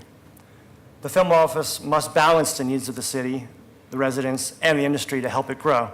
An efficient, centralized permitting process creates stewardship and a communication strategy to minimize the impact upon adjacent residents. Nationally, the film industry is evolving and growing. Netflix is putting out $14 billion a year in content. Amazon and Disney are pushing hard to stay out of second place. The definition of film production is changing as a low barrier to entry via technology is giving new opportunities for youthful and diverse expression. We can capture this activity and do it within a business development framework with the proper resources. We are working to grow the talent, the firms, and the crew here in Portland. The Portland Film Office can create the things needed to be competitive: workforce development, improved recruitment and marketing with the help of Travel Portland, talent development for underrepresented communities, programs like the loan, grants, infrastructure investments that we have with other programs within Prosper Portland, and city-level investment to insulate from the ups and downs from the larger industry. It's just a chance to be non-reactive, to have more long-term strategic investments. Today's action leverages Portland's strengths: livability, small business support, cultural impact, stewardship, economic growth, and competitiveness. It marks a path forward for a right-sized film office that can do its mission effectively and is resourced to support the industry as a force in our local economy. So next steps. With the passage of today's resolution, the film office is prepared to execute on the following goals in the coming year: an analysis of staff time for work being proposed and already being done, the IGA process with the city bureaus, and a build-out of the Universal Film Permit Program. A policy build-out needed to keep business moving and impacted residents safe and informed. Continued financial sponsorships, and continued relationship management and referrals to resources for the local industry. Our success in increasing capacity and efficiency points to an important point of growth. Ultimately, the film office is likely to be doing 2 FTE worth of permitting and business development work. More staffing will be needed, as well as resources to maintain business development. Our expectation is that the revenue the office generates will pay for its activities, but we need to take this important first step. Thank you to our partners at the OMPA, Oregon Film, Travel Portland, Open Signal, and the bureaus. And thank you to the leadership that you've all shown, and particular thanks to Commissioner Fish and his staff for their partnership and their prioritization of this work as a benefit to the city and its economy. And a quick plug for the local events, including the Portland Film Festival, which started Monday, and then the Northwest Filmmaker Festival, which is starting next Wednesday. Thank you. Thank you. Thank you, Brian. Jamie, do you want to reintroduce our next panel? Yeah, absolutely. With us today, we have Juliana Lukasik, Executive Director of At-Large Films, and Lisa Chikala, who is with the Oregon Media Production Association. Well, we welcome them both. Please come forward. Thank you both.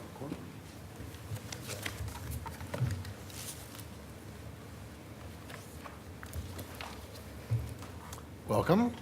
Thank you. Who wants to start? Juliana? I'm going to let Okay, Lisa. I'm going to defer to Lisa. Okay. Thank you, commissioners, for welcoming me here today to speak and for your ongoing support of our industry. As mentioned, I'm Lisa Chikala, Executive Director of the Oregon Media Production Association, also known as OMPA. Our organization advocates for, connects, and promotes the film and television industry and the professionals who work in it across our state, with about 85 to 90% of the production work in the state occurring or originating in Portland Metro. We know that the film and television industry creates living wage jobs, brings economic spending across a range of businesses, supports our creative culture, and highlights in a positive light Portland and Oregon on a national and international stage. I'm here today and in my role every day to ensure that the industry continues to grow and stay competitive. We know that it takes a team, including the support of the City of Portland and the work of the Portland Film Office, to keep this creative industry thriving. In 2002, OMPA was awarded a grant that kicked off a one-stop permitting effort in Portland and has since become the Portland Film Office. We understand the tremendous value of creating an environment that is welcoming to productions and having a single point of contact that can effectively service this industry's unique needs. With your support, with partners across the industry, and with deliberate effort, the industry has grown tremendously over the last 10 years. In fiscal year 2005 to 2006, there was $10 million in tracked spending, accounting for about 500 jobs. Last year, there's $180 million in tracked spending, $200 million if you include the commercial work as well. So what, 18 to 20 times more, accounting for 4,700 jobs. Roughly half of that in-state spending, so about $100 million, is spent on local labor. These are well-paying jobs, generally enjoying benefits. The other half is spent on local Oregon vendors, mostly Portland-based small businesses providing cameras, lights, catering, hardware, wood, locations, warehouse space, just to name a few. My organization represents the professionals and businesses who make these film, television, and commercial productions possible. These individuals and business owners are hardworking, passionate creatives who are part of the fabric of this city, and we want to make sure they keep working and creating here. We know there's nothing inevitable about Portland's success, and that the city must act deliberately to help support and grow this booming creative industry. The Portland Film Office meets the unique needs of the industry, which is critical to making us competitive. OMPA can help attract the work to Portland, in part through producing Source Oregon, the production directory that highlights the people and resources of Oregon. But with the support of the City of Portland, we can make sure that when the productions do come, there's a single point of contact, that their needs are managed efficiently, and that they returned. The Portland Film Office and a universal permit program can ensure Portland stays competitive in this industry. Thank you, commissioners, for your commitment to keep the film and television industry thriving, to keep driving economic spending in our city, and to keep people working. Thank you. Juliana? Hello, everybody. Commissioners, thank you so much for having us today. It's very fun to come and talk about the film business, which is my love and passion and career, versus the Central East Side. So I'm thrilled to be here in that capacity. I think you like me better. Take as much time as you like. We could get to both. You like me better in this role, I know. And I want to also particularly thank Commissioner Udaly for your support as Arts Commissioner, because I know that that is a new role for you, and it's exciting to see that you are sponsoring. I was very excited to hear that you were co-sponsoring this, so I appreciate that greatly. You know, we talk a lot about the important economic impact of the film industry, and I think that Lisa and others have really demonstrated that, and I wanted to sort of come to you from a owner of a production company. So I am a commercial director and owner of a production company called At Large Films, based here in Portland, Oregon.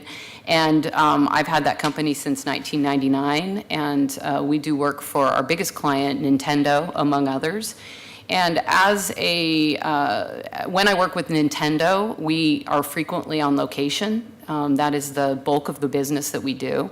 There's a lot of competition from other cities that was mentioned earlier for me to take that work elsewhere. And the reason I'm able to convince my client to stay here is because of several reasons, and an important reason is the ease of doing production in the city. So it would be a home run for me to be able to continue to sell coming to Portland to my clients if we had a universal film program, permit program. And that's really critical because it's not just a cost savings on a really budget level, it's a staff time. You know, having your team pulled in many different directions, having to go to different offices really is a challenge for production companies. I also want to note that the importance of the office itself and the universal permit program affects local companies like mine just as much as it affects the ones coming in from outside. So, you know, it is a huge part of why a city can be competitive, especially when you can't always apply a ton of incentives as you can on a state level. But if you can streamline the process and become very film friendly, the companies will notice and they will come and they will repeat, and that's really important. And as far as the local companies, we really thrive when we can have the same services that I just mentioned, but the influx of the talent that's provided by the larger productions that come has a very positive impact for us.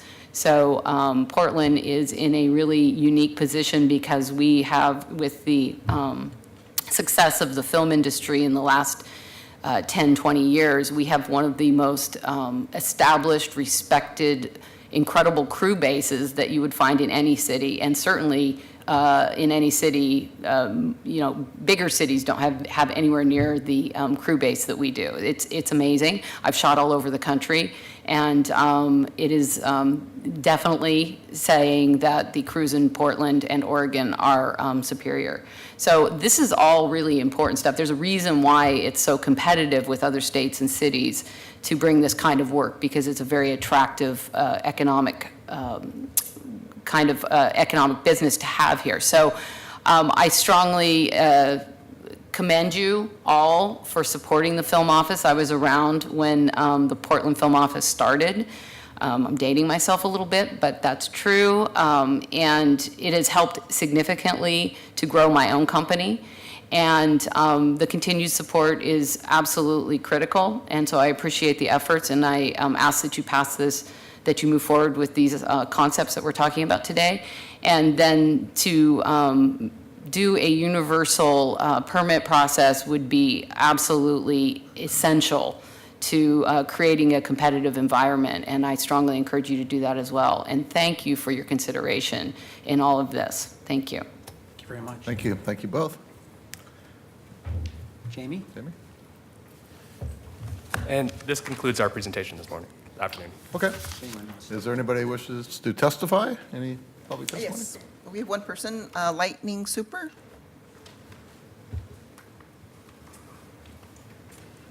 Welcome. Thank you.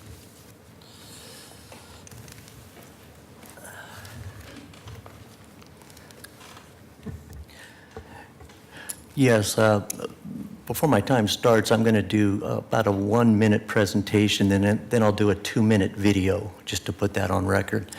Again, my name is Lightning. I represent Lightning Super Creativity XX1 PDX. The film industry, what I think I want to see focused on the most is going to be the no animals were harmed during the production. And I want to make very clear that I want to have representatives come in and make sure that the animals will be taken care of properly during the film production. Now, as you know, there are American Humane Association, which has some very detailed guidelines on this, actually 130 pages of guidelines.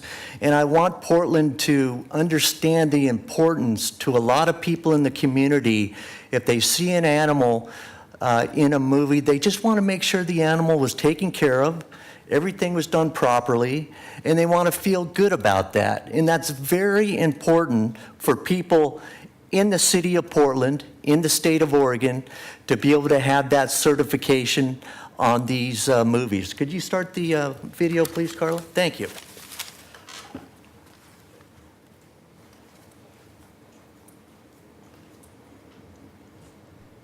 I think means is quite literal. The animals were not put in any danger, that they weren't hurt in any way, and that they were, content and well looked after. I just wanted everyone to know that the movie The Lucky One was lucky enough to have the American Humane Association with us to protect all the animals on set.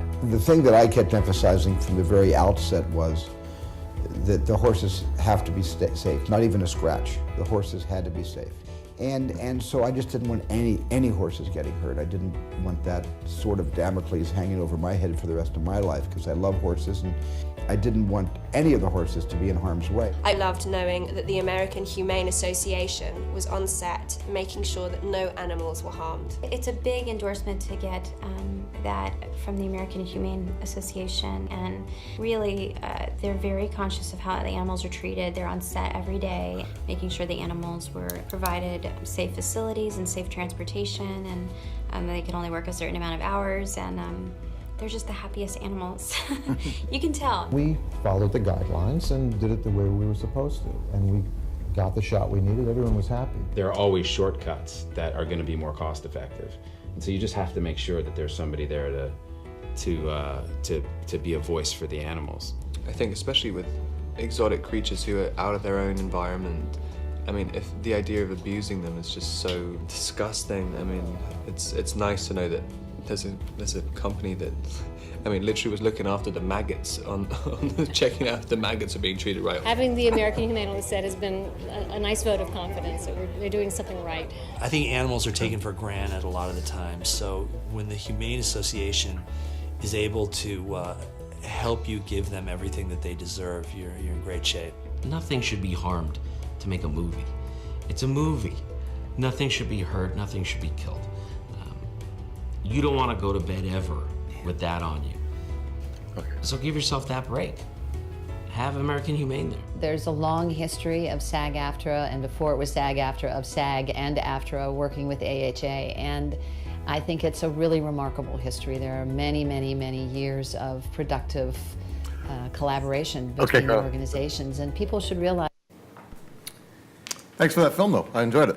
Could I just state one more statement and I'll be done real fast? Okay. Say it in 10 seconds. I should have actually sat down, but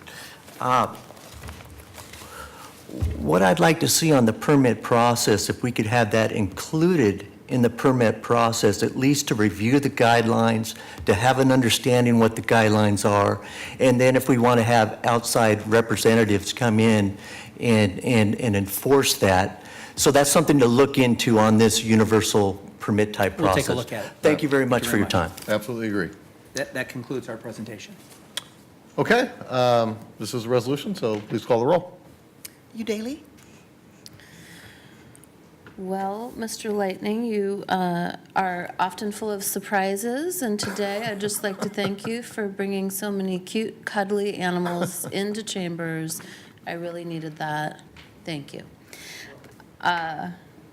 Thank you also to Commissioner Fish and Jamie Dunphy for your work on this project, as well as Prosper Portland and the Film Office. As the commissioner in charge of PBOT, I strongly support this resolution. A universal permit will provide a one point of contact system for the TV and film industry to easily navigate the permitting process with all relevant city bureaus, from PBOT to parks to police. Portland is an active hub for TV and film production, which, as we heard, is a very competitive industry and one that provides thousands of jobs and significant economic activity for our local economy. So this ordinance reflects our adaptation to the growth we've seen in the last couple decades and our commitment to supporting the industry. I vote aye. Fish? I want to begin by thanking Mayor Wheeler for carving out a specific liaison to film and TV, and I'm honored to have that role. He's on vacation this week, otherwise he would be here joining in this celebration. I want to acknowledge that there's some other people in the audience that we didn't hear from who are crucial to the success of this big team that we've put together to support film and TV. And I want to first start with Tim Williams, who runs the State Film Office. Well, that's the shorthand. That's how we refer to it. Tim is among many things, is really a genius at recruiting new films to our state. Marketing Oregon is a great place to do business. And then one of his jobs is to make sure that the legislature keeps funding the tax credits, which allow us to be competitive with other jurisdictions. So Tim, thank you for joining us, and thank you for your partnership. I want to acknowledge Bobby Lee from the Portland Development Commission. I wholeheartedly agree with what Brian said about keeping the film office in PDC, because so much of their work is about economic development, and we appreciate that partnership. I want to thank Lisa from OMPA and Juliana from At-Large Films, and I'm going to stay agnostic as to which role I prefer you when you come to council. I actually think you do a great job in both. In fact, you probably have a great political future, but you do a great job in both. I also want to really acknowledge the work that Jamie Dunphy and Brian Lord have done. We're very fortunate to have Brian leading the city's film office, and I can tell you that all the time, unsolicited, I hear positive feedback about the work he's doing. So we want to really call that out and say thank you and appreciate your good work. And And Jamie, who keeps changing his look, hoping to get a gig as an actor, Jamie, actually, his CV says authentic Portland look. So if you're looking for someone and you need someone, Jamie is also a musician, and he's willing to work for scale. I have some other thank yous, but before I do that, I just want to say that what I have observed here locally is just a tremendous team effort built upon collaboration between the state, the city, industry, and all the various industry players. And it's really a pleasure to play a small role in this team. And I think it was Brian, or maybe it was Lisa, I forget who said, we should never take for granted. We can't take for granted this moment. And Juliana reminds us that it's taken some time to build the momentum to get to this point. But we're in a very competitive environment. I heard the other night over dinner that in Pennsylvania they have a $50 million tax credit program. And we also know we have competitive states and cities that have tax credit programs without caps. So Netflix recently decided to open some new studios in Albuquerque. So there's a very competitive industry. And there's nothing preordained about us continuing to be a location of choice. It's going to take efforts like what we're talking about today of thinking about ways of streamlining the permit process as a way of providing better concierge services to the companies we hope do business here. So again, Jamie and Brian, thank you very much. Commissioner Udaley, thank you for your partnership on this effort. Thank you for the strong commitment you've made on behalf of PBOT, the bureau you lead, and for co-sponsoring this. I also want to acknowledge and thank the staff at Parks and OMF, and again at Prosper Portland for their partnership and their willingness to work together. This is what I hope is the first of a number of actions we'll take to clearly signal that we want to be the most welcoming city in the country, and we want to continue this success story about people coming here and making films. And finally, I know Tim has been auditioning for a job in the federal government because he was recently quoted in an article where he kept refusing to actually say anything, claiming he was somehow, there's some gag rule. But I did read that we may be home to as many as 3 world-class productions, including Pinocchio, around, I think it's called Stop Something Animation? Stop motion. And here we are growing another portfolio and becoming a go-to place. And the most recent announcement involved a director who last year won the Academy Award. So we're very, very proud of what's happening here, and the city wants to be a good partner, and that's what today's resolution is all about. So thank you all, and please to vote aye. Saltzman? Well, I want to congratulate Commissioner Fish on his leadership on this efforts. And it is a very important industry, and I do think, as Juliana mentioned, we have really built up a base of talented people now. So I think it really gives us an edge up, but it's an edge we can't let our guard down on. I do want to strongly endorse what Mr. Lightning just brought before us, that we should have, as a condition of permit, some sort of endorsement by the American Humane Association, and I won't be here to weigh in on the final of that, but I promise you, if you don't, I will unleash my sisters on you, and you will regret it. I think it makes a lot of sense. I mean, Oregonians expect nothing less of treatment of animals in film. And then finally, I just wanted to, thank Juliana for her modesty and not touting the fact that she did my first campaign commercials, award-winning campaign commercials at Large Productions. So thank you for your modesty on that point. And but I'm really pleased to support this effort, and I think it's gonna serve Portlanders and Oregonians very well in the future. So thank you all. Aye. The resolution is adopted, and we are adjourned until next Wednesday, Halloween. Thank you. Thank you. Okay. Boy, thank you.